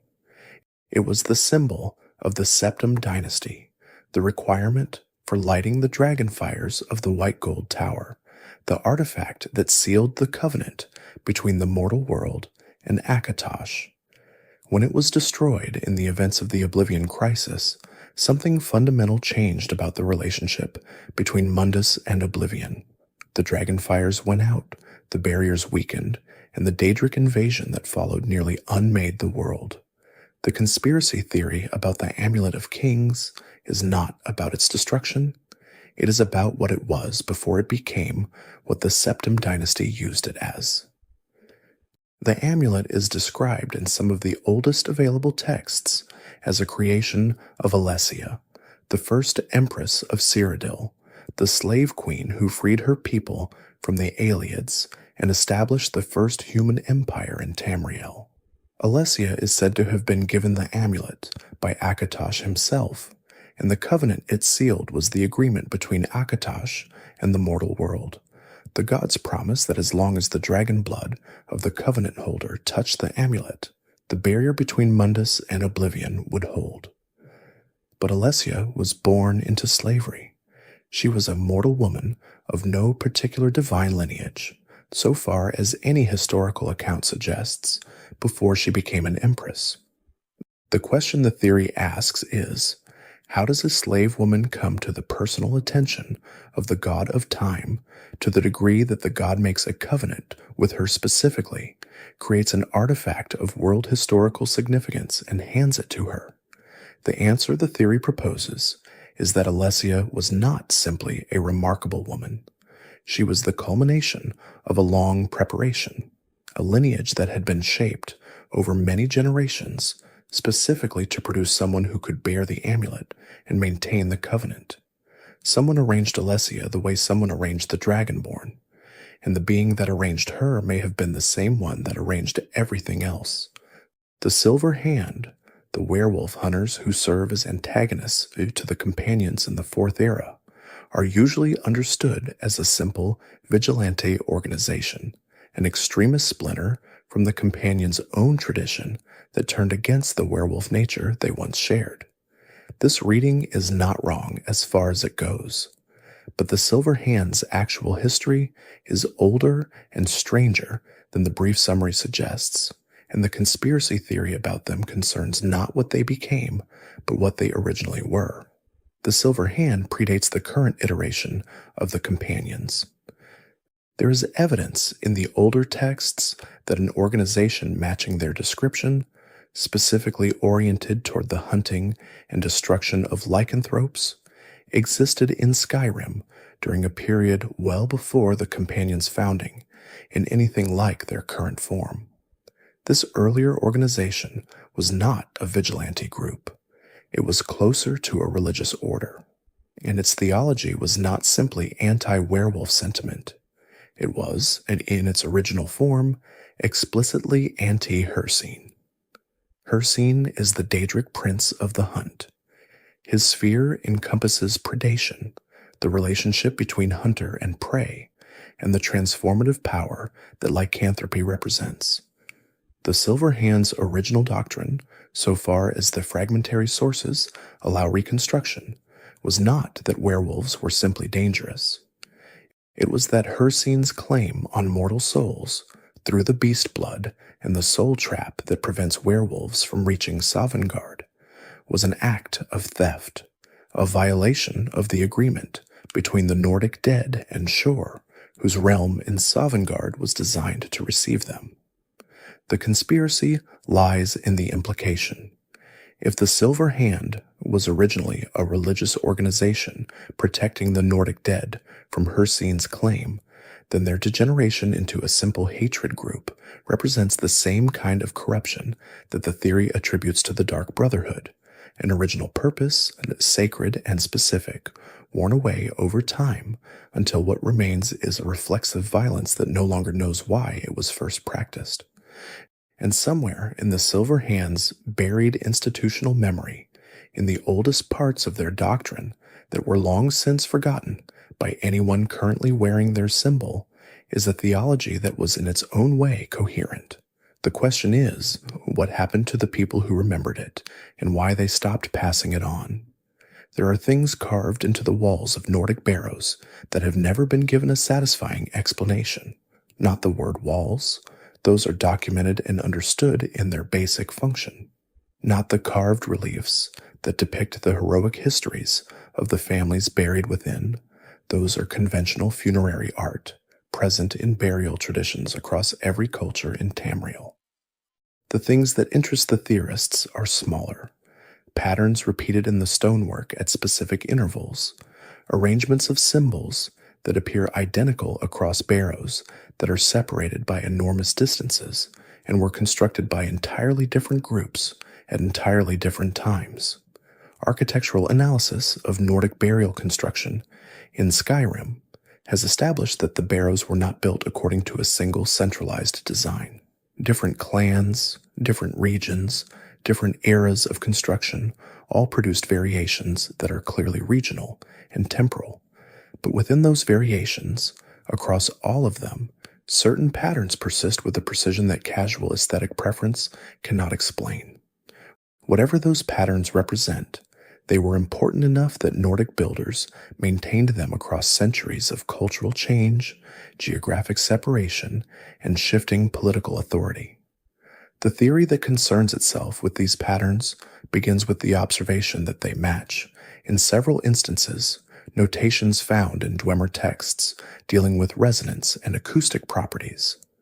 The same geometric configurations that appear in Nordic barrow stonework appear in a different material and context in Dwemer documents discussing the amplification and direction of specific vibrational frequencies. This is, to put it mildly, unexpected. The Nords and the Dwemer did not collaborate on architecture. Their relationship was primarily one of conflict. The presence of the same patterns in both contexts suggests not collaboration, but independent discovery of the same underlying principle. What that principle is, and why it matters to burial construction specifically, is where the theory becomes interesting. The Nordic dead were not simply stored in barrows. They were maintained there, preserved in a state that is somewhere between true death and the kind of persistence demonstrated by the Draugr. The barrows were, in some technical sense, machines for the management of the boundary between the living and the dead, and the patterns in the stonework are the functional elements of those machines, not decorative, not symbolic, but structural in the same way that Kagranak's engravings on the heart of Lorcan were structural. Someone taught the ancient Nords how to build those patterns into stone. The question of who, and in exchange for what, has never been answered. The giants of Skyrim are perhaps the most consistently ignored mystery in the entire province. They are large, slow-moving, and dangerous when provoked, and so most people who encounter them at the edges of mammoth herds and around their fires simply catalog them as environmental hazards and move on. But the giants have been in Skyrim longer than the Nords have. They were here when the snow elves were here. They may have been here longer than either. And in all that time, no civilization, not the snow elves, not the Dwemer, not the ancient Nords, not the current empire, has ever successfully communicated with them, subjugated them, or learned anything substantive about what they are. That last fact is the interesting one. Every other major non-human intelligence in Tamriel has been studied, categorized, incorporated into trade networks, or at minimum subjected to serious scholarly attention. The giants have not. There are passing references to giant culture in various texts. The claim that their stargazing around their fires is a form of religious practice. The observation that they interact peacefully with mammoths in ways that suggest genuine communication. The note that their clubs are carved with markings that are consistent and repeated across individuals from regions that have no obvious contact with each other. These are not the behaviors of unintelligent animals. They are the behaviors of a civilization operating at a frequency that the surrounding cultures have simply chosen not to tune into. The conspiracy theory about the giants does not propose that they are secretly powerful or dangerous in ways that are being suppressed. Their power and danger are completely overt. It proposes instead that the giant herders and their mammoth companions represent the remnant of something much older and much stranger than the pastoral image suggests. The mammoths are not simply livestock. The relationship between giants and mammoths is described in the oldest available texts as one of mutual custodianship, each species maintaining the other in ways that go beyond the practical. Some theorists believe the mammoths are themselves significant in ways that the giants understand and no one else does, that the herds move according to patterns that map onto the oldest ley lines of Skyrim, that their bones, when they die, are placed by the giants in configurations that echo the word wall patterns discussed elsewhere in the lore. The giants know something about Skyrim that the Nords and Dwemer and everyone else missed. They have known it since before anyone else arrived, and they have never, in all that time, seen fit to share it. There is a theory about Hermaeus Mora that is more uncomfortable than most discussions of Daedric Princes tend to allow. The standard Daedric Prince analysis treats each prince as a powerful being with a defined sphere of influence who pursues that sphere's interests with eternal patience and no particular concern for mortal welfare. Hermaeus Mora fits this template on the surface. He is the keeper of forbidden knowledge, the prince of fate and destiny, the being who occupies the space where what is known meets what should not be known. His realm, Apocrypha, is a library of infinite extent containing every secret that has ever existed. But the conspiracy that concerns itself with Hermaeus Mora starts with a simple observation. Mora is the only Daedric prince who seems genuinely interested in accumulation rather than expression. The other princes actively express their spheres. Boethia causes strife. Azura maintains her connections to the Dunmer. Meridia opposes undeath. Sheogorath embodies madness. But Mora collects. He accumulates knowledge with a compulsiveness that, in a mortal, would be diagnosed as a disorder. He does not appear to use what he accumulates. He does not appear to have a purpose beyond the accumulation itself. The theory proposes that this is not simply Mora's nature. It is his function. Hermaeus Mora is not a Daedric prince who happens to be interested in forbidden knowledge. He is the mechanism by which certain kinds of knowledge are removed from circulation, sequestered in Apocrypha, where no one can access them without his specific permission, preserved in a form that maintains their existence while preventing their consequences from propagating through the world. The knowledge in Apocrypha is not simply stored, it is contained, and the beings who built the current structure of Tamriel, the same beings who arranged the Dragonborn and the word walls and the barrow patterns, may have built Mora, or shaped him, specifically to serve this containment function. He believes himself to be a collector driven by appetite. He may be a safety lock driven by design. The Skald of Solstheim have a theology that is deeply unfashionable in the broader context of Tamrielic religion. Unfashionable in the sense of being so far outside the mainstream that most scholars of religion who encounter it simply classify it as primitive animism and move on without serious engagement. The Skald worship the Allmaker, a divine being they describe as the source of all life and the recipient of all souls at the end of their journey. They describe the world as composed of gifts from the Allmaker: wind, earth, water, beast, tree, and sun that must be maintained and returned through specific ritual practices. This is categorized by outside observers as nature worship. The Skald themselves would find that characterization both incomplete and slightly offensive. The conspiracy theory about the Skald begins with the observation that their theology is the only one in Skyrim, possibly the only one in all of Tamriel, that describes creation as a dynamic, reciprocal process rather than a static accomplished fact.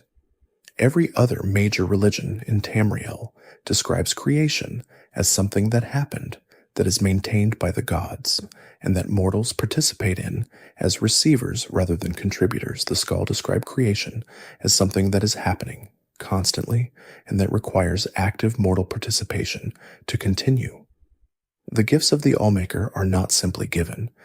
They must be received, used properly, and returned, not to a deity in the abstract, but to specific locations through specific practices in ways that have physical effects on the land around them. The theory proposes that the Skal are right, and that this is why their theology makes the larger world uncomfortable. If creation is genuinely an ongoing process that requires mortal maintenance, if the world actually breaks down without the specific ritual practices the Skal perform, then the religions that describe creation as a completed gift are not simply theologically different. They are describing a world that does not exist, and the people who follow them are failing to perform a maintenance function that someone somewhere urgently needs them to perform. Solstheim is a small island. The Allmaker stones that the Skal tend are not large structures, but they have been there since before anyone currently living has memory, and they have been maintained continuously since that time by a people who understood, however incompletely, that tending them was not optional. The giants tend their mammoth roots, the moth priests tend the elder scrolls, the Skal tend their stones. The things that need tending are tended by the specific beings shaped to tend them. The question is always the same: who decided what needed tending, and who built the beings that would do it? The Forsworn of the Reach are not simply a rebel faction fighting a political grievance against Nord occupation, though they are also that. They are the remnant of a religious and cultural tradition that is older than the current Nordic civilization, in Skyrim, possibly older than the first Nordic settlers from Atmora, and rooted in a relationship with the Reach and its spirits that the subsequent occupants of the land have never replicated or fully understood. The Reachmen's magic, sometimes called the Old Ways, sometimes called Hagraven's craft, sometimes simply described as primitive or wild, is not a degraded version of conventional magical practice. It is a different system entirely, one that operates on principles the Mages' College of Winterhold finds not just alien, but essentially incomprehensible. The standard analysis of magic in Tamriel treats the manipulation of magicka as the fundamental technique, with the specific schools of magic representing different applications of that technique. Reachman magic does not work this way. It works through relationships, specifically through the cultivation of relationships with the spirits of the land itself, entities that are neither Daedra nor Aedra in any conventional sense, but something more localized, more personal, and more ancient than either category suggests. The conspiracy theory about the Forsworn concerns the Hagravens specifically. Hagravens are women who have undergone a specific ritual transformation, exchanging their human nature for something partly avian, partly elemental, and partly something that does not have a precise name. They gain power and longevity at the cost of much of their human affect. They become cold in a way that goes beyond personality, their interests narrowed to the specific concerns of Reachman's spiritual tradition. This transformation is described in the available texts as a sacrifice, a giving up of something precious in exchange for something powerful. But the sacrifice is described with a precision that suggests it is not simply metaphorical. What the Hagravens give up is specifically their capacity for the kind of love and attachment that defines human experience. The transformation requires the ritual killing of someone the woman loves, and then something about that act, in the context of the old ways of the Reach, produces the changed state.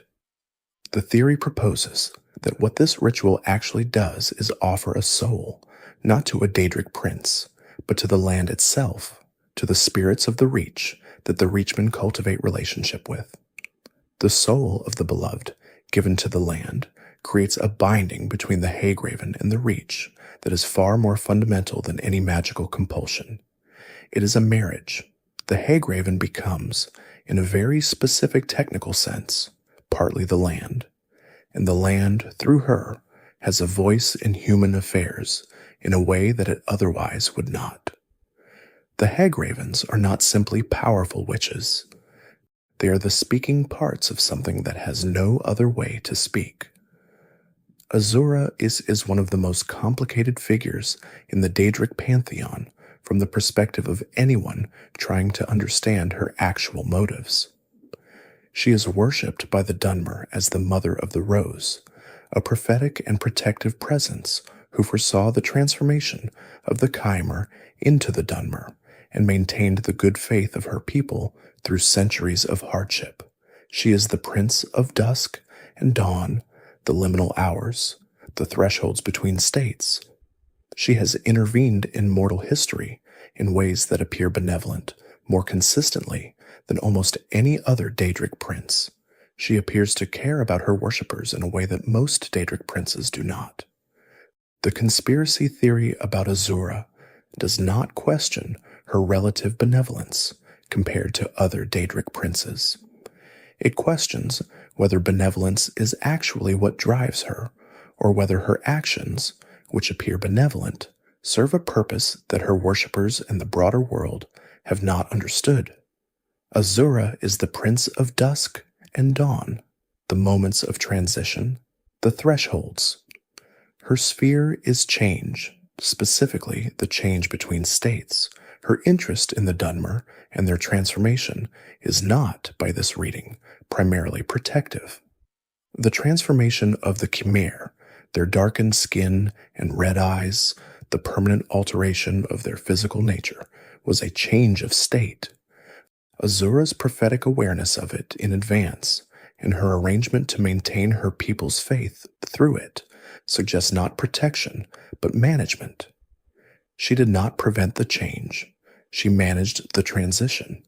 That is what the Prince of Thresholds does. The theory extends to Azura's star, the Daedric artifact she grants to favored mortals, an unbreakable soul gem that can capture and release souls indefinitely.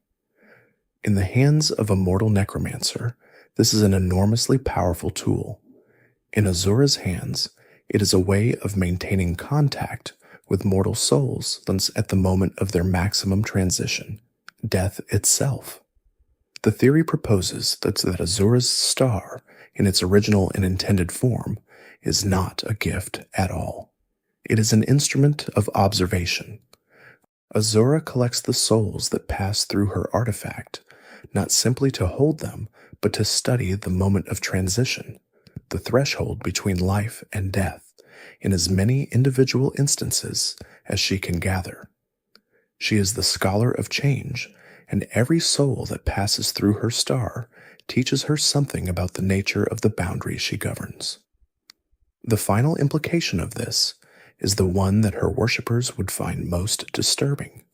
Azura does not love the Dunmer in the way a parent loves a child. She loves them the way a researcher loves a particularly productive study population. The transformations they have undergone, the hardships they have survived, the way their culture has changed and adapted across the eras, all of it generates the kind of data about thresholds and transitions that she finds endlessly valuable. Her protection of them is genuine, but its motivation is not affection. It is investment. The nature of the soul cairn is a subject that serious scholars of conjuration approach with the combination of fascination and unease that genuinely dangerous knowledge tends to produce. The soul cairn is a realm of oblivion, or at least it is described that way, categorized that way, treated for practical purposes as a Daedric realm of the conventional kind, but it does not behave like a Daedric realm in any of the ways that matter. No Daedric prince claims it. No Daedric prince appears to administer it, influence it, or have any relationship with it. It is, as far as anyone has been able to determine, genuinely ownerless, a realm of existence that maintains itself according to its own principles without any divine governance. The soul cairn is populated by the souls of people who were captured in soul gems and whose essence was used in enchanting. When a soul gem is filled and then used, the energy stored in it is consumed, but the soul itself is not destroyed. It goes somewhere, and the somewhere it goes is the soul cairn, a gray, empty, enormous plane where those souls wander without purpose, without memory, without the kind of identity that would allow them to even fully understand what they have lost. The conspiracy theory about the soul cairn concerns its actual function and origin. If no Daedric Prince built it, and no Daedric Prince maintains it, then something else did both. The theory proposes that the soul cairn was not built by any currently existing divine entity. It was built by the ideal masters, the beings of crystalline form who are found within the cairn and who appear to be its closest thing to administrators. The ideal masters are not Daedric princes. They are not gods. They are something that the current theological vocabulary of Tamriel does not have a good category for. Beings who were once mortal, who accumulated power through centuries of soul magic practice, and who eventually underwent a transformation that removed them from mortality entirely, not into divinity exactly, but into something adjacent to it. The soul cairn, by this reading, is not a prison that the ideal masters maintain. It is the substance of the ideal masters themselves. They did not build a realm and then move into it. They became a realm. Their consciousness and their accumulated power distributed across the gray waste and crystalline formations of the cairn in the same way that the distributed Dwemer godhood is speculated to exist within their automata. The souls that enter the cairn are not simply wandering in an empty space. They are wandering through the interior of minds, vast, alien, transformed minds that experience the presence of those souls in ways that no mortal vocabulary was designed to describe.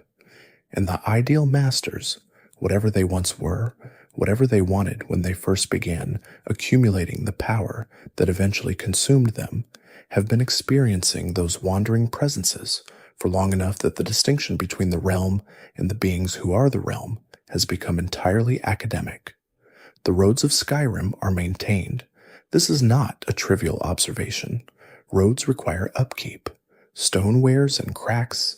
Snowfall covers markers.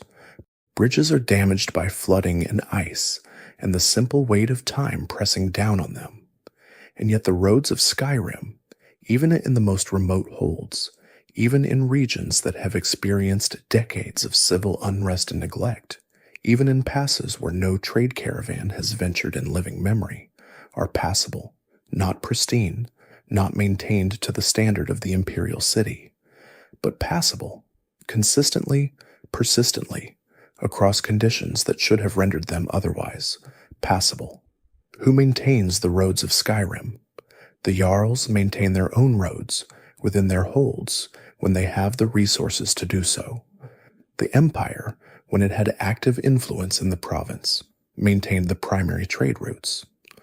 But the secondary routes, the mountain passes, the ancient paths through the deep forests of Falkreath and the high tundra of Winterhold, these are not maintained by any organization that anyone can point to. They simply are. The theory that concerns itself with this observation is one of the quietest and in some ways most unnerving of all the Skyrim theories. It proposes that the roads are not maintained by any person or organization operating in the current era at all. They are maintained by something that has been maintaining them since they were first laid, across every era of political change and civilizational collapse, without interruption and without acknowledgement. Something that understands the roads to be, in some sense, its responsibility, not roads in the civic sense of infrastructure connecting settlements, but roads in an older sense, a sense that predates settlements entirely. The oldest roads in Skyrim do not follow the most practical routes between the settlements that now exist. They follow routes that were practical for different purposes, routes that connect the ancient sacred sites, the burial mounds, the places where the landscape does something significant, the locations where the stone has the particular quality associated with word walls and barrow construction. The road network of Skyrim, beneath the modern overlay of trade routes and imperial construction, is a map of something older. It is the circulatory system of a body that no longer has a name, the network along which something that cared about all those connected sites moved regularly, maintaining the connections as well as the path between them. What that something is, or was, or continues to be, in whatever diminished or altered form it occupies in the current era, the theory cannot say. It can only point to the roads and note that they are there, that they continue to function, and that the explanation for their continued function that involves no active maintenance by any identified agent is, from a certain perspective, the simplest one. The roads are there because something that made them is still, in some fashion, using them. And it has been doing so for long enough that the distinction between ancient habit and conscious intention has ceased to be relevant. There is a softer version of this theory that does not require a continuing presence. It simply observes that the original construction of those roads was done with a material sophistication that has not been replicated since, a quality of stonework that resists degradation in ways that ordinary construction does not. The ancients who laid these roads, whoever they were, operating in whatever era, built the foundation beneath every subsequent era, understood something about working stone that the people who came after them did not inherit. That knowledge was not forgotten. It was never shared. The roads were built to last without maintenance because the builders understood, perhaps, that the civilization maintaining them would eventually end, that all civilizations end, that only the roads needed to remain. This is the most melancholy of the Skyrim theories, and in some ways the most honest. It does not require ongoing mystery or hidden purpose. It only requires that someone, a very long time ago, cared enough about the future to build something that would outlast their own understanding of why it mattered. The roads of Skyrim are a message from people whose names are not recorded, to travelers they would never meet, in a language made of stone and distance and the simple insistence on staying passable. That message has been received every day since it was first laid. The travelers who walk those roads and do not think about their origin are nonetheless receiving it every step of the way without knowing it. Perhaps that is the deepest conspiracy of all.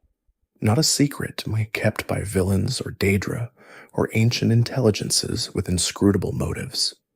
Just the quiet insistence of the past on remaining useful. Just the stone doing what it was placed here to do, long after anyone alive remembers who placed it or why.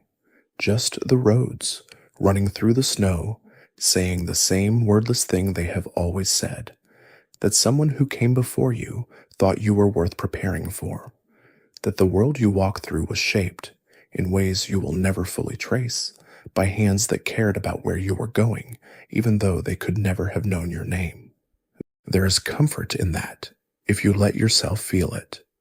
Even the most unsettling of these theories has at its center a world that was built with intention, a world where nothing that matters was left to accident, where the structures that hold things together were designed to hold, where the questions that remain open were left open by people who understood that some doors should only be opened from the inside. Skyrim is cold, and it is old, and it is full of things that do not explain themselves. But it is also, in its own way, complete. Everything that needs to be here is here. Everything that was placed with care. The barrows hold what they were built to hold. The roads go where they were built to go. The mountain stands, and the wind moves across it.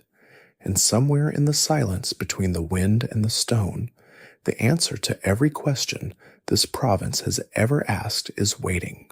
Not hidden, exactly, but patient. Waiting for someone who has been quiet long enough to hear it. The nature of Sheogorath is one of the most layered puzzles in all of Elder Scrolls theology, and the most interesting layer is not the obvious one. Everyone who has spent any time studying the Daedric Princes knows the surface of the joke. Sheogorath is the Prince of Madness, the Gentleman of Dementia, the being whose sphere encompasses the complete dissolution of rational thought and the strange flowering of perception that occurs when ordinary mental categories stop functioning. He is traditionally depicted as some unpredictable, whimsical, prone to acts of destruction and creation in equal measure, and apparently completely disinterested in any agenda that a sane observer could identify.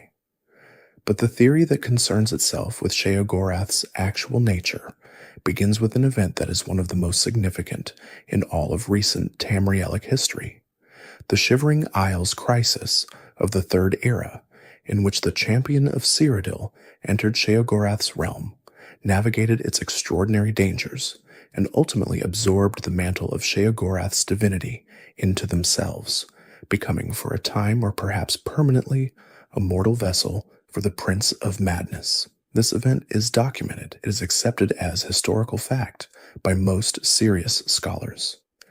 What is not accepted, what is in fact almost universally avoided, is the implication of what it means for the nature of Sheogorath's identity across all of known history. If a mortal can become Sheogorath, if the mantle of a Daedric prince is something that can be transferred into a mortal vessel and maintained there across an indefinite period, then Sheogorath is not a fixed identity. He is a role, a function, a pattern of behavior and sphere of influence that exists independently of any specific individual consciousness filling it. And if that is true of Sheogorath, it may be true of all Daedric princes to varying degrees. The beings called Daedric Princes may not be individuals in the way that mortals understand individuality. They may be recurring patterns, attractors in the structure of existence that pull available consciousness into a specific configuration whenever the previous occupant of that configuration departs. The theory extends this to the history of Sheogorath specifically. Sheogorath, according to certain lore fragments that are carefully not discussed in mainstream scholarship, is in some sense the same being as Jiggalag, the Prince of Order, the entity whose sphere is the precise opposite of madness, who was cursed by the other Daedric princes to become his own antithesis because they feared the absolute perfection of his ordered mind. Jiggalag became Sheogorath. Order, taken to its absolute extreme, collapsed into madness. The theory that follows from this is that Sheogorath's apparent chaos is not the absence of pattern.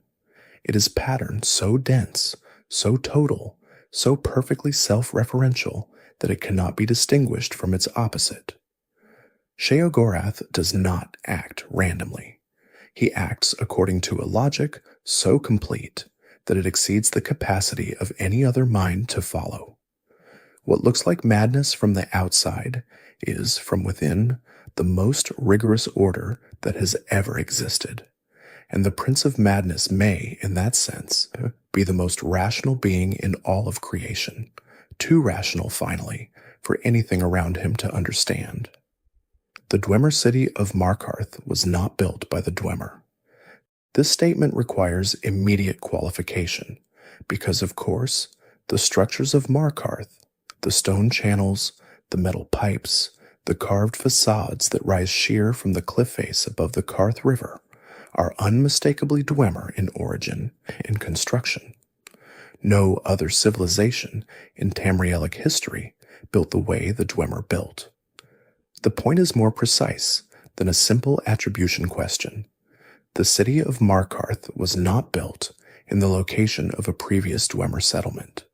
It was built in a location that had been significant to an entirely different people long before the Dwemer arrived, and the Dwemer built where they built because of what was already there, not in spite of it.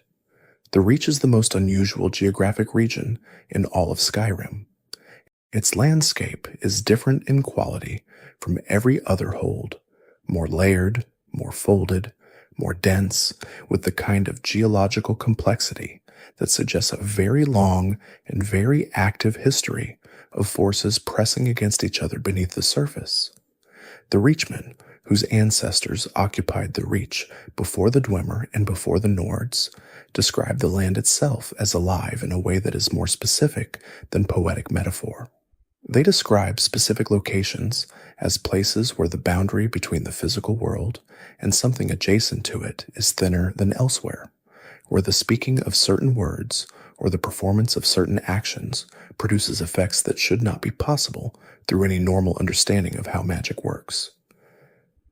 The theory proposes that the Dwemer built in Markarth because they detected those thin places. Their instruments, and the Dwemer were, above all else, people of instruments, of measurement, of the precise quantification of forces that others could only feel vaguely, identified the reach as a location where the substrate of Mundus was thinner than elsewhere, where the boundary between the physical structure of the world and the underlying principles that maintain that structure was accessible in a way it was not elsewhere. And what the Dwemer wanted, more than anything, was access to those underlying principles. Markarth was not a city built for commerce or defense or administrative convenience. It was a laboratory built at the precise location where the world was easiest to examine from the inside. The Forsworn's continued attachment to the Reach, their insistence on it as sacred territory beyond mere political grievance, makes more sense in this context. They are not simply defending ancestral land in the conventional sense. They are defending a location that their tradition identifies as spiritually significant in a way that no amount of occupation or political redefinition can alter. The Reach is thin. The Forsworn know it is thin. The Dwemer knew it was thin. And the question of what lies on the other side of the thinness, what the Dwemer found when they pressed their instruments against the membrane of the world in the cliff-face laboratory of Markarth, is one that the official histories of the Reach simply do not address. The relationship between the College of Winterhold and the Eye of Magnus is, when examined carefully, one of the most suspicious institutional partnerships in the history of Tamrielic scholarship. The Eye is an artifact of extraordinary power, a sphere of energy directly associated with Magnus, the god of magic himself, who tore a hole in the fabric of Mundus when he fled the construction of the world and whose departure left behind the sun as the visible evidence of his passage. The Eye arrived in Sarthal, the first great Nordic city in Skyrim, in a time so ancient that no reliable account of how it got there survives. It was found during an excavation conducted under the auspices of the College of Winterhold in the Fourth Era. The college then spent considerable effort keeping it, studying it, and ultimately using it as the centerpiece of a crisis that nearly destroyed Winterhold entirely. The theory about the Eye of Magnus does not focus on the Fourth Era crisis. It focuses on why the Eye was in Sarthal at all. Sarthal was the first Nordic settlement in Skyrim, the city that Ysgramor and his sons built when they first arrived from Matmora. The Snow Elves attacked Sarthal and massacred nearly all of its inhabitants, specifically because of something beneath the city that they wanted to prevent the Nords from controlling. The Eye of Magnus was that something. The Snow Elves understood what it was. They had known it was there before the Nords arrived, and they were willing to commit what amounted to the opening act of the entire Nordic-Falmer War in order to ensure it did not fall into Nordic hands. What the Snow Elves knew about the Eye that the Nords did not is the center of the theory. The Snow Elves were scholars of considerable sophistication. Their understanding of magic, particularly the magic of Magnus, was deep enough that they had constructed entire philosophical and theological systems around it.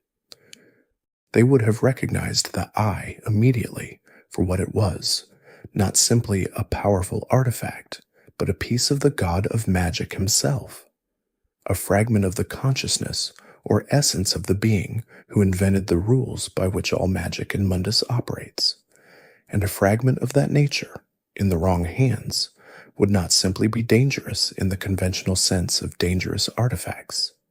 It would be dangerous in the way that a key to the fundamental structure of reality is dangerous, capable of things that no amount of ordinary magical power could accomplish. The theory's conclusion is that the Eye was placed in Sarthal deliberately, long before the Nords arrived, by someone who understood that it needed to be somewhere specific and somewhere protected. The snow elves knew it was there because they were the protectors. They had built their civilization partly around the responsibility of maintaining the eye in its location and preventing anyone from using it. When the Nords arrived and began building directly over the site, the snow elves faced an impossible situation. They could not explain what was there without revealing it. They could not move it without consequences they did not fully understand. So they did the only thing available to them, and in doing that thing, they destroyed their civilization. The attack on Sarthal was not aggression. It was a desperate act of preservation by a people who understood that what was beneath that city mattered more than the war it would start. There is a body of lore surrounding the tribunal, the three living gods of the Dunmer, Almalexia, Sotha Sil, and Vivek, that is complicated enough to occupy serious scholars for a lifetime, and a specific conspiracy theory within that body that concerns Vivek in particular. Vivek is, of all the figures in Elder Scrolls history, perhaps the most deliberately ambiguous. A poet-warrior god who spent centuries sitting in a meditative posture above the city that bore his name, who wrote some of the most philosophically dense and interpretively resistant texts in all of Tamrielic literature, and who appears in multiple accounts to have had full knowledge of the events that would eventually unmake his divinity, and chosen not to prevent them. The theory about Vivek begins with the simplest possible observation about the lessons of Vivek, the collection of metaphysical, mythological, and autobiographical texts he produced over the course of his divine existence. The lessons are not simply difficult, they are difficult in a specific way. They contain, within their obscured surface, accurate and precise information about the structure of Tamrielic cosmology that has been confirmed by events occurring long after they were written. Vivek described the nature of CHIM, the state of simultaneous self-awareness and awareness of one's own unreality, in texts that predate any other discussion of the concept by centuries. He described the mechanics of the towers in ways that only became relevant when the towers began to fall. He described the relationship between dragons and time in ways that only make full sense in light of events that occurred 1,000 years after his writing. This is not simply the wisdom of a very intelligent and very old being. It is the behavior of someone who has direct access to information about events that have not yet occurred. And the theory asks the question that this observation makes inevitable. How did Vivek know? The standard answer is that he was a god, and gods have access to understanding that mortals do not. But Vivek's divinity was derived. It came from the heart of Lorcan through Kagranak's tools, in exactly the same way the Dwemer attempted to achieve divinity. He was not a native divine being. He was a mortal who performed a specific technical procedure and then sustained the results of that procedure through ongoing proximity to the heart. His access to the future should not have been any greater than any other being who had achieved divinity through the same means. The theory proposes that Vivek made a bargain that is not recorded in any official account, not with Molag Bal, who appears in the lessons as a kind of violent mentor figure, but with something older and less easily named, something that offered him foreknowledge in exchange for a specific commitment, the commitment to write what he knew in a form that would survive his own eventual fall from divinity, that would preserve the cosmological information he had access to in a way that future generations could eventually decode. The lessons of Vivek, by this reading, are not simply philosophy. They are a message from a god who knew he was going to stop being a god, addressed to whoever would eventually inherit the world he was leaving behind. And the deliberately obscure form of that message, the layered allegory, the paradoxes, the impossible imagery, is not poetic indulgence. It is encryption. The message was written to be unreadable by anyone who did not already know most of what it said, so that the information it contained would be accessible only to whoever had already independently arrived at the threshold of understanding it. The question of what happens to a soul after it has been absorbed by the Dragonborn is one that none of the theological traditions of Tamriel have addressed directly, possibly because none of them were built with the Dragonborn in mind as a recurring phenomenon. The standard Nordic understanding of the afterlife involves the soul traveling to Sovngarde, where it resides among the honored dead in Shor's Great Hall. The imperial tradition, influenced by the 8 divines, describes the soul being judged and distributed according to its nature and the divine allegiances maintained in life. The Dunmeri tradition involves the tribunal and the ancestral ghost system. None of these accounts include a provision for souls that have been consumed by another mortal rather than proceeding through any normal afterlife pathway. The dragon souls absorbed by the Dragonborn are not ordinary souls. They are fragments of Akatosh, pieces of the divine entity that governs time itself, clothed in physical form for the duration of their existence as dragons, and then stripped of that form when the Dragonborn absorbs them. A fragment of the god of time, once separated from its physical housing, does not simply dissolve. In every theological framework available, divine essence persists. It transforms, and it migrates. It is incorporated into other structures, but it does not simply cease to exist.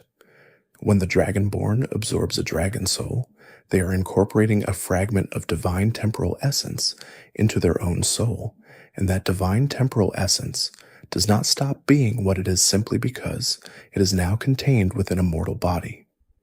The theory about what this means over time, across a career of dragon slaying that the historical record suggests involved the absorption of many dozens of dragon souls, is one that the scholars who have engaged with it find alternately fascinating and deeply uncomfortable. Each absorbed soul adds to a cumulative presence of divine temporal essence within the Dragonborn. That essence is not inert. It continues to do what divine temporal essence does. It perceives time, it relates to the structure of causality, it exists in a mode that mortal consciousness is not equipped to fully integrate. The Dragonborn who has absorbed many dragon souls is not simply a powerful warrior with a special skill. They are a person who is experiencing an increasingly significant divergence between what their mortal consciousness can process and what the divine essence they contain is actually perceiving. The practical consequences of this, described in careful theoretical terms by the scholars who have engaged with the question, include things that the historical record does hint at. The Dragonborn's relationship with time and prophecy is unusual in ways that go beyond their simple martial capability. They appear in the right places at the right moments with a consistency that exceeds probability. They survive situations that should not be survivable. They act on knowledge that they should not have and cannot explain the source of. These are not simply narrative conveniences. They are, the theory proposes, the first visible symptoms of a fundamental change in the structure of a consciousness that is being gradually overtaken by divine temporal awareness. The Dragonborn is becoming a being for whom past and future are not the stable categories they are for everyone else, and a being for whom past and future are unstable is not simply powerful. They are, in a very specific technical sense, beginning to experience existence the way Akatosh does. The nature of the void, the space between the planes of existence, the emptiness in which Mundus and Oblivion and all the various realms of existence are suspended, is almost entirely absent from mainstream Tamrielic theology. Every major religious tradition addresses what exists within the void, the Aedric realms, the Daedric planes, Mundus itself, the various afterlife destinations that mortal souls travel toward. None of them address what the void itself is, or whether it has properties of its own, or whether the emptiness between things is genuinely empty, or is something that only appears empty from the inside. The theory about the void begins with Sithis, the figure that the Dark Brotherhood worships as the primal nothing, the force of entropy and dissolution that they describe as the counterbalance to Anu, the primal stasis. Sithis is described consistently as that emptiness that makes existence possible, the absence that defines the presence of everything else. In most theological discussions, Sithis is not treated as an entity at all. It is treated as a condition, a state, a quality of non-existence that plays a structural role in creation mythology without being a conscious participant in anything. But the theory notes that the Dark Brotherhood's description of Sithis, while theologically incoherent in several ways already discussed, contains one element that is more precise than most critics have noticed. The Brotherhood does not describe Sithis simply as emptiness. They describe it as emptiness with intention, a void that reaches toward things, that hungers, that has something that functions like will, even in the absence of anything that should be able to produce will. The void, in their description, is not passive. It is oriented. It wants the return of things to it. Every death, every dissolution, every ending brings the world incrementally closer to the state that Sithis represents. The theory proposes that the void is not simply the absence of existence. It is the memory of existence, the accumulated record of everything that has ever ended, maintained in a form that is paradoxically more permanent than anything currently existing. The things that pass into the void do not simply stop existing. They are preserved in the void as complete records of what they were, in perfect and permanent stillness. The void hungers because it is full, so full of the permanent records of ended things that the pressure of that fullness creates what reads from the outside as appetite. Sithis is not the enemy of existence. It is the afterlife of the universe. And every death is not an ending, but a translation from the temporary fragile state of being alive to the permanent immutable state of having lived completely. The Dark Brotherhood, by this reading, is not a death cult. It is a religion of permanence. They send things to Sithis because they believe that what enters the void is kept there forever, more completely than any barrow or monument or historical record can keep it. They believe that death is the most reliable form of preservation. That is a theology, a strange and violent one, but a theology coherent from the inside and more philosophically sophisticated than the simple label of assassination guild suggests. There is a sustained and serious theory about the nature of the companion's mead hall, Jorvaskr, that concerns the building itself rather than the organization that occupies it. Jorvaskr is not simply the oldest building in Whiterun. It is, according to the histories that bother to trace it, one of the oldest buildings in all of Skyrim, a mead hall that was inverted and dragged to its current location by Jeek of the River and his companions during the original Nordic settlement of Whiterun. A ship's hull turned upside down to become a roof, a vessel of the sea transformed into a vessel of the land. The specific detail that interests the theorists is the inversion. The hull of a ship, turned upside down, becomes something architecturally very specific, a space enclosed by a curved ceiling that channels sound in a way that flat or angled ceilings do not. Anyone who has spent time in Jorvaskr and paid careful attention will have noticed that sound behaves strangely in the main hall. Conversations carry further than they should. Whispered words near one wall are audible near another wall that should be out of range. There is a resonant quality to the space that is not present in other buildings of comparable size and construction, and it is a direct consequence of the curved hull ceiling above. The theory proposes that this acoustic property is not incidental. The ship that became Jorrvaskr crossed the Sea of Ghosts from Atmora. It was built in Atmora by people who may have had access to the same architectural knowledge that produced the barrow patterns discussed elsewhere, the knowledge of how to shape stone and wood to amplify and direct specific vibrational frequencies. The ship was not simply a vessel for crossing water. It was built to be a resonant space, a container that could hold and amplify certain kinds of speech. On the sea, this would have been useful for specific ritual purposes, for the kind of voiced practices that the ancient Atmorans engaged in at sea during the crossing. When the hull was inverted and planted at the foot of the throat of the world, it became something slightly different. The resonance that had served the sea crossing was now oriented upward, aimed at the mountain above, at the highest point in Skyrim, at the place where the Greybeards maintained their ancient and continuous practice of the Thuum. No one who currently occupies Jorrvaskr knows this. The companions drink their mead and train their warriors and observe their traditions in a building that is, unknown to them, an instrument. What it is tuned to receive or to transmit has not been determined, but the oldest buildings in Skyrim were built for purposes that their current occupants have entirely forgotten, and Jorrvaskr is, by the measure of its history, among the oldest of the old.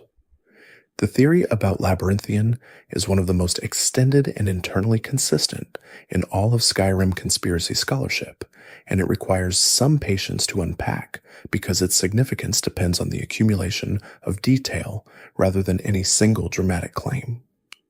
Labyrinthian is a Nordic ruin of extraordinary age and complexity located in the mountains of Hjalmarch that served at various points in its history as a city, a ceremonial site, a dragon priest stronghold, and a place of specifically terrible events during the First Era.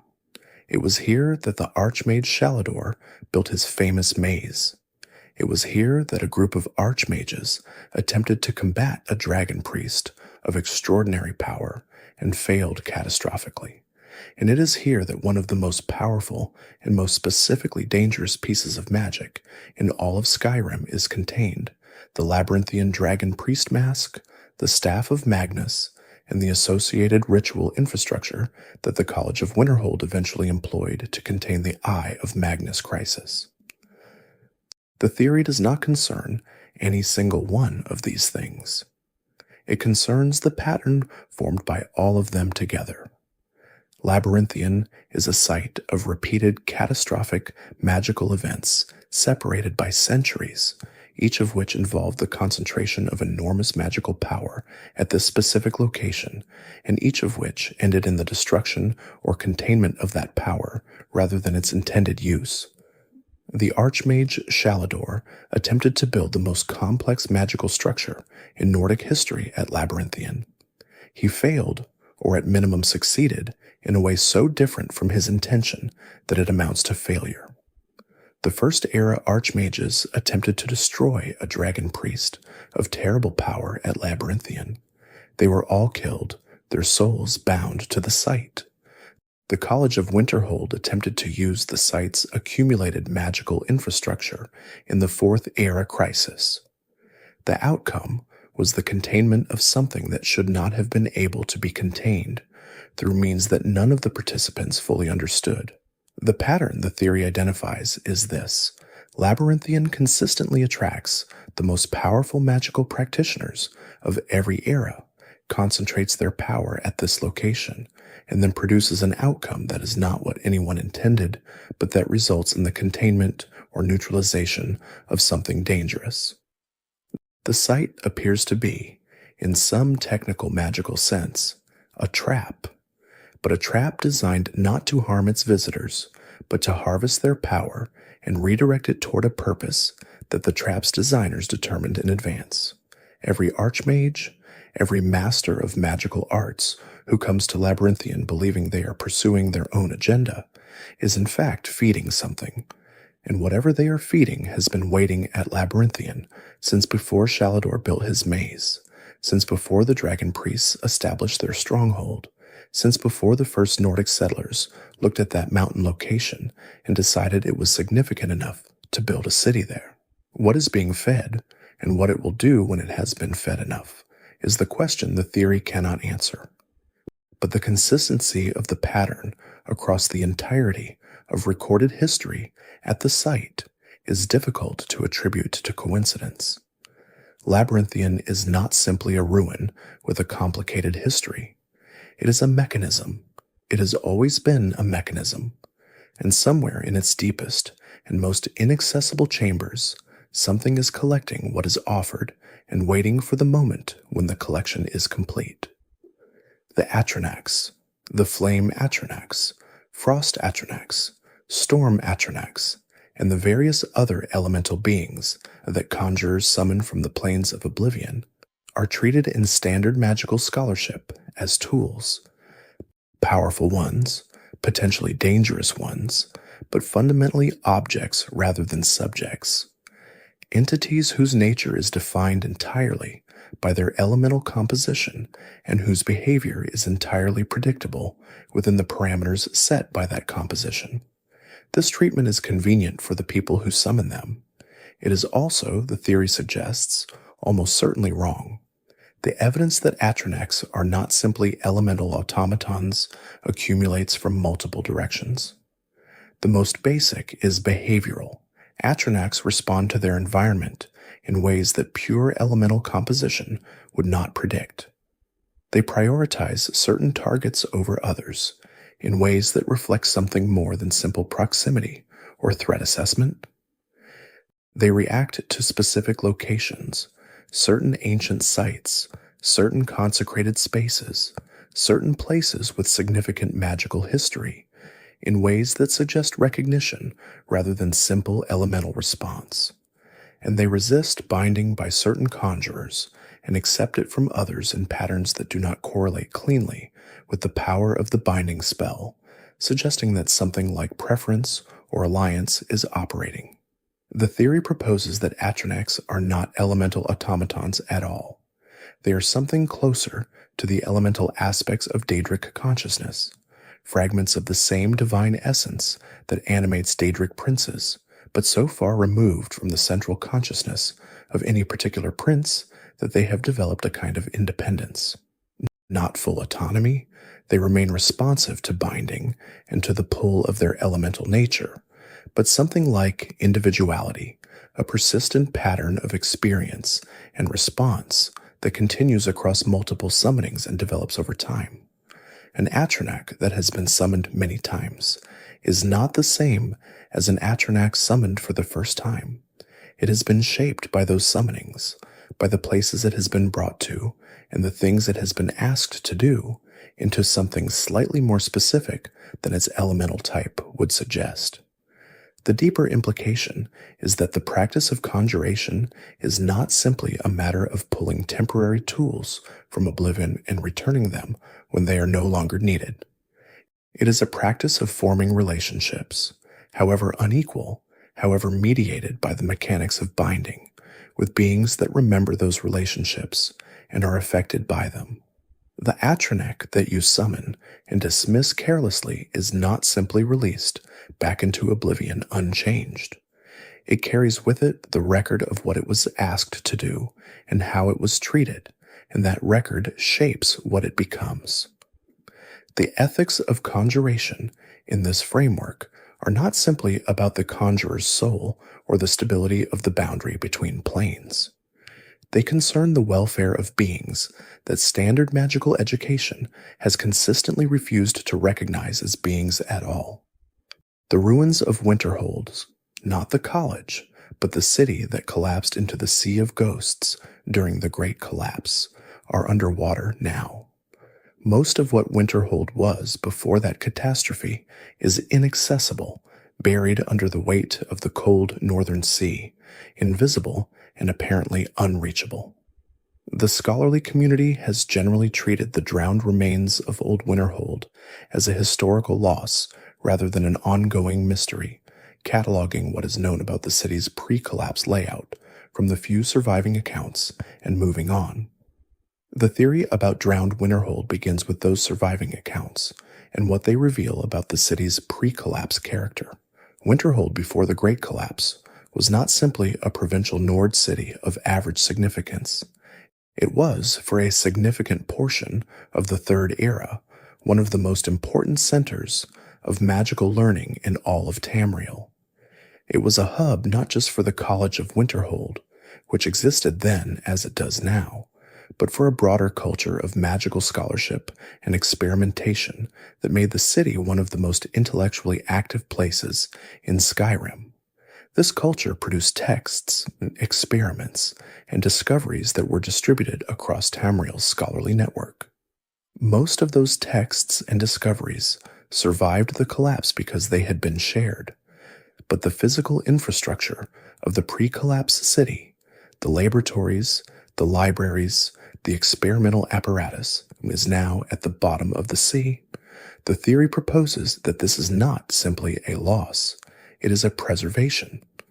The Sea of Ghosts is cold enough and deep enough at the location of the collapse that the physical materials of Old Winterhold are almost certainly intact, preserved by the cold in a manner similar to the preservation achieved by the stone and enchantment of a Nordic barrow, but accidental rather than deliberate.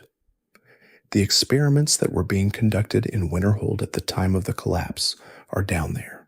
The apparatus used to conduct them is down there. The results that were never written up and distributed because the city ceased to exist before they could be recorded are down there, embedded in the physical record of whatever was happening in those laboratories on the day everything fell into the sea. What was being investigated in those laboratories is the center of the theory. The timing of the Great Collapse, immediately following the eruption of Red Mountain and the events surrounding the Oblivion Crisis, is suspicious in ways that multiple scholars have noted without following to their conclusions. The magical instability of the period was real and widespread, but the collapse affected Winterhold with a specificity that random magical instability does not produce. The city fell into the sea. The college sitting on the same cliff did not. Something targeted Winterhold. And the most plausible candidate for what was being targeted is whatever was being studied in those drowned laboratories, whatever the pre-collapse Winterhold scholars had found, or were close to finding, that someone or something with sufficient power decided should not be found. The conspiracy theories of Skyrim share a structural feature that is more interesting than any individual one of them. Each one, examined in isolation, proposes a hidden layer beneath the visible history of the province, a layer of intention, arrangement, and purpose that the official record does not acknowledge. But when you place them next to each other and look at what they all share, a further pattern emerges. Every hidden layer proposed by these theories points toward the same kind of thing, an intelligence operating at a scale and on a timeline that exceeds any mortal or near-mortal capacity for sustained intention. The Dwemer arranged Blackreach as a vessel. Someone arranged the road network before civilization existed to build roads. The Psijic Order manages history from outside of time. The barrow patterns were taught to the ancient Nords by an unidentified source. The word walls were built as anchors in a system whose designer is not named in any available text. These are not different hidden layers. They are the same hidden layer, described from different angles, detected in different places, pointing back consistently to the same source. Something operating at time scales and spatial scales and levels of comprehension that no currently named entity in Tamrielic cosmology quite matches, has been arranging this province for a very long time. Not managing it, not ruling it, not even necessarily caring about the welfare of the beings who live in it, simply arranging it, placing things where they need to be, building infrastructure for purposes that will become clear later, ensuring that the right capabilities and the right knowledge and the right objects are available at the right moments for the right kinds of people to find them. The name for this kind of intelligence if it has one, does not appear in any theological text from any tradition. The Daedric Princes are too interested in their specific spheres to arrange things at this level of generality. The Aedra sacrificed too much of themselves in the construction of Mundus to maintain this kind of sustained operational capacity. The entities who most closely match the description, beings of vast comprehension and ancient patience who operate outside the normal constraints of mortal time and mortal consequence, are the ones that the available lore tends to leave unnamed, the things behind the things, the arrangers behind the arrangements, the intelligence whose evidence is everywhere and whose identity is nowhere. What this meta-theory concludes is not that Skyrim is controlled. It is that Skyrim is prepared. The difference is significant. Controlled implies an ongoing management that directs events toward specific outcomes in the present. Prepared implies a front-loaded investment, the placement of capabilities and knowledge and structures at a time when their use could not be predicted, in the confidence that eventually the right conditions would produce the right being who would use them in the right way. Skyrim was not built for anyone currently alive. It was built for someone who has not yet arrived, or has just arrived, or arrived so recently that the arrangements are still being found. The barrows are full, the word walls are anchored, the roads are passable, the college sits on its cliff, the mead hall resonates, everything is in place. There is a quiet theory about the nature of fire in Skyrim. Not magical fire, not the Thuum's fire breath, but ordinary fire, the kind that burns in hearths and forge pits and the shallow stone bowls of Nordic barrows, that has never been taken seriously because its implications are too domestic to attract scholarly attention and too strange to be comfortable once noticed. The theory is this: the fires that have burned continuously in certain locations in Skyrim have burned for longer than they should have been able to without intervention, and the locations where this is true are not random. The forge at Yorland Greymane in Whiterun has been burning continuously since before anyone currently living was born. The hearth fires of certain Jarl's longhouses have documented histories that extend back centuries without any recorded interruption. The braziers in the older Nordic tombs, not all of them, but specific ones, in specific positions within the burial complex, were found burning when those tombs were opened for the first time in the Fourth Era, having been sealed since the late Merithic. This last fact receives the least attention because the easiest explanation, residual enchantment, magical flame, deliberate preservation, is applied without examination. But residual enchantment, as noted elsewhere, behaves in predictable ways. It fades. It does not maintain the steady, consistent, apparently healthy burn of a fire that was lit last week. The theory proposes that these fires are not burning through magic in any sense the current Academy of Winterhold recognizes. They are burning through something older, through the same principle that maintains the Dwemer automata, that keeps the roadstones intact, that holds the barrow patterns stable across millennia. The world of Tamriel has a substrate, a layer of fundamental force that underlies every more specific expression of power, and that substrate does not deplete the way applied magic depletes. The fires that burn in the oldest and most significant places in Skyrim are burning at the substrate level. They are not consuming anything. They are expressions of the world's own warmth, the heat at the center of things that has been burning since the world was first made, and will continue burning as long as the world holds together. This matters because of what it implies about the locations where those fires burn. A fire at the substrate level does not burn randomly. It burns where the substrate is accessible, where the membrane between ordinary physical reality and the underlying principles of the world is thin enough for that warmth to reach the surface, the same thinness that the Dwemer detected in the Reach, the same thinness that the word wall builders exploited in their anchoring work, the same thinness that the barrow architects incorporated into their resonance patterns. The eternal fires of Skyrim are not simply atmospheric details. They are indicators, markers of the places where the world is closest to its own nature, where whatever arranged this province left the most direct evidence of its work. They are the oldest lights in Skyrim. They were burning before the Nords arrived. They will be burning after everything that is currently here has passed. And they ask nothing of anyone. They simply burn, and in burning mark the places that have always mattered, in the only language old enough to still be legible. The story of the Ebony Warrior is one of the strangest and least discussed events in the Fourth Era record of Skyrim.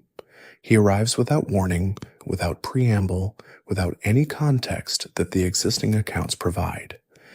He is a dark-skinned warrior of formidable skill who seeks out the Dragonborn at a specific moment, a moment defined not by any external crisis, but by the Dragonborn having reached a sufficient level of power and experience. And he asks, with complete composure and absolute courtesy, to be killed. He wants to be killed by the only being in the world he believes is capable of defeating him in honorable combat, so that he can enter Sovngarde and find the rest he has apparently been denied by a life of uninterrupted martial excellence. The official reading of this encounter treats it as a poignant vignette, a brief meditation on the cost of power and the loneliness of transcendent capability, offered as a late coda to the Dragonborn story. This reading is not wrong, but the theory that surrounds the Ebony Warrior is interested in a different set of questions, beginning with the most basic one. Who is he?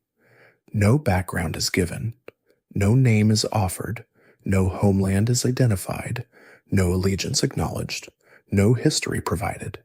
He exists entirely in the present tense of the encounter, defined by his capability and his request, and nothing else. The theory proposes that this is not narrative gap, not an instance of insufficient lore development, but a deliberate withholding. The Ebony Warrior is not simply a nameless warrior who reached the end of his life's path. He is the end of a lineage, the last representative of a tradition of warrior practice so old and so thoroughly disconnected from the current political and cultural structures of Tamriel that he exists outside any category the current world offers. His ebony armor is not purchased equipment. It is the ceremonial regalia of something that has no current name. His request for a worthy death is not the melancholy of an individual. It is the formal completion of a practice that requires, as its final act, a specific kind of ending, a death at the hands of someone who is in some precise theological sense the appropriate executioner.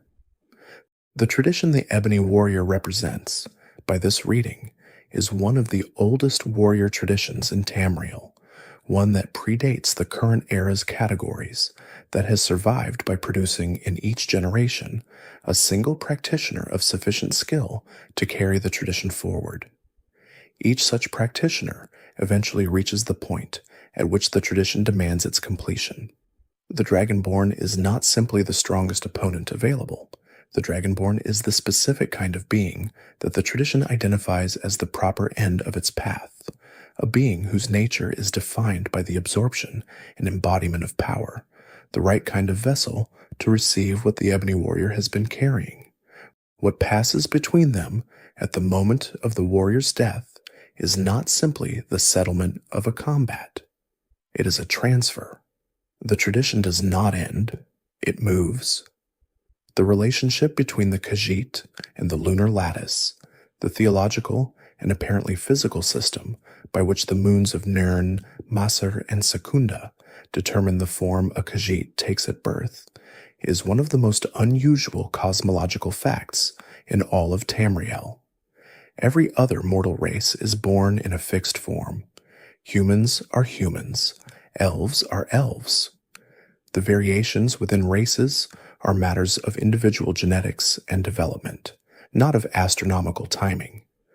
But a Khajiit born under certain lunar conditions is a small and agile creature, barely distinguishable from a cat, while a Khajiit born under other conditions is a massive biped, powerful enough to challenge a bear in single combat, and every variation between these extremes is equally possible, equally Khajiit, and entirely determined by where the moons were when the birth occurred. This is not magic in the conventional sense. Magic is applied. It requires a practitioner, an intention, a technique. The lunar lattice operates without any of these. It is simply a condition of the world, like gravity or weather, that produces its effects on Khajiit biology automatically and without any apparent mechanism. The Khajiiti themselves understand it through their theology, which describes the moons as the body of their god, Lorkhaj, the Khajiit version of Lorcan, whose fragmented divine essence was distributed into the structure of the moons and continues to act on the biology of his people through the same force that maintains his moon form. This is a theologically coherent explanation. It is also one of the only theological explanations in all of Tamriel that ties a god's physical remains directly to the ongoing biological development of a living race. The conspiracy theory about the Khajiit and the lunar lattice begins with the question of what happened during the Void Nights, the period of approximately 2 years in the late 3rd and early 4th era, when both moons simply disappeared. They did not move behind clouds. They did not undergo eclipse. They vanished from the sky entirely for approximately 2 years and then reappeared. During those 2 years, no Khajiit were born in any of their normal forms. This is documented. What is less discussed is the question of what the Thalmor did during those 2 years that reportedly caused the moons to return, and whether their claimed role in the restoration was truthful. The Thalmor claimed credit for the moon's return. They leveraged this claim to enormous political advantage with the Khajiit population and the Aldmeri Dominion's relationship with elsewhere. But the theory proposes that the Thalmor did not restore the moons. They waited until the moons returned on their own, and then announced that the restoration was their work. The actual cause of the Void Nights and the actual mechanism of their ending was something entirely different, something connected to the theological reality of Lorkhaj's fragmented essence and the structural state of the moons as divine remains. The moons went dark because something happened to that divine structure. They returned because that something resolved itself, independent of any Thalmor intervention. And the Thalmor, who had been watching and waiting and doing their own research into what the darkness might mean, recognized the moment of restoration approaching and timed their announcement to coincide with it. The deeper implication is that the Thalmor understand the moon's theological significance far better than they publicly acknowledge. Their interest in the Khajiit is not simply political, it is cosmological. The lunar lattice is one of the most direct and demonstrable connections between divine essence and living biology in all of Tamriel, a working example of exactly the kind of relationship between the divine substrate of the world and mortal life that the Thalmor's metaphysical program depends on understanding and ultimately severing. The Khajiit are not simply a politically useful ally. They are a study population for the most important research the Thalmor are conducting, and the Void Nights were not simply a crisis to be managed. They were a data point of incalculable value about what happens to mortal biology when its divine anchor is removed. There is a persistent and careful theory about the nature of the Bard's College in solitude that begins with a very simple observation and expands into something considerably more significant. The observation is this: the Bard's College is very old. It is institutionally important in a way that seems disproportionate to its apparent function and the specific knowledge it preserves and transmits, the histories, the songs, the epics and lays of Nordic heroic tradition, is knowledge that the Nordic chieftains and jarls have consistently, across every era of political change, chosen to protect and support, even when other institutions were allowed to decline. Nordic bardic tradition is not simply entertainment or cultural preservation in the conventional sense. The Nords understood, and their most sophisticated leaders still understand, however dimly, that the songs of a people are not separate from the history of that people. They are the history. The events that were never written down survive in the songs. The understanding of who the Nords are and what they are for exists primarily in the bardic tradition, not in any official chronicle. The Bard's College is the repository of the most accurate and most complete account of Nordic history available anywhere, encoded in a form that is resistant to the kind of deliberate falsification that official histories are vulnerable to, because you cannot easily revise a song that thousands of people already know by heart. The conspiracy theory about the Bard's College concerns one specific tradition within its curriculum: the burning of King Olaf. The burning of King Olaf is an annual festival in solitude involving the ritual burning of an effigy of the ancient Nord, King Olaf One-Eye. The festival is presented as a celebration of solitude's liberation from the tyrant.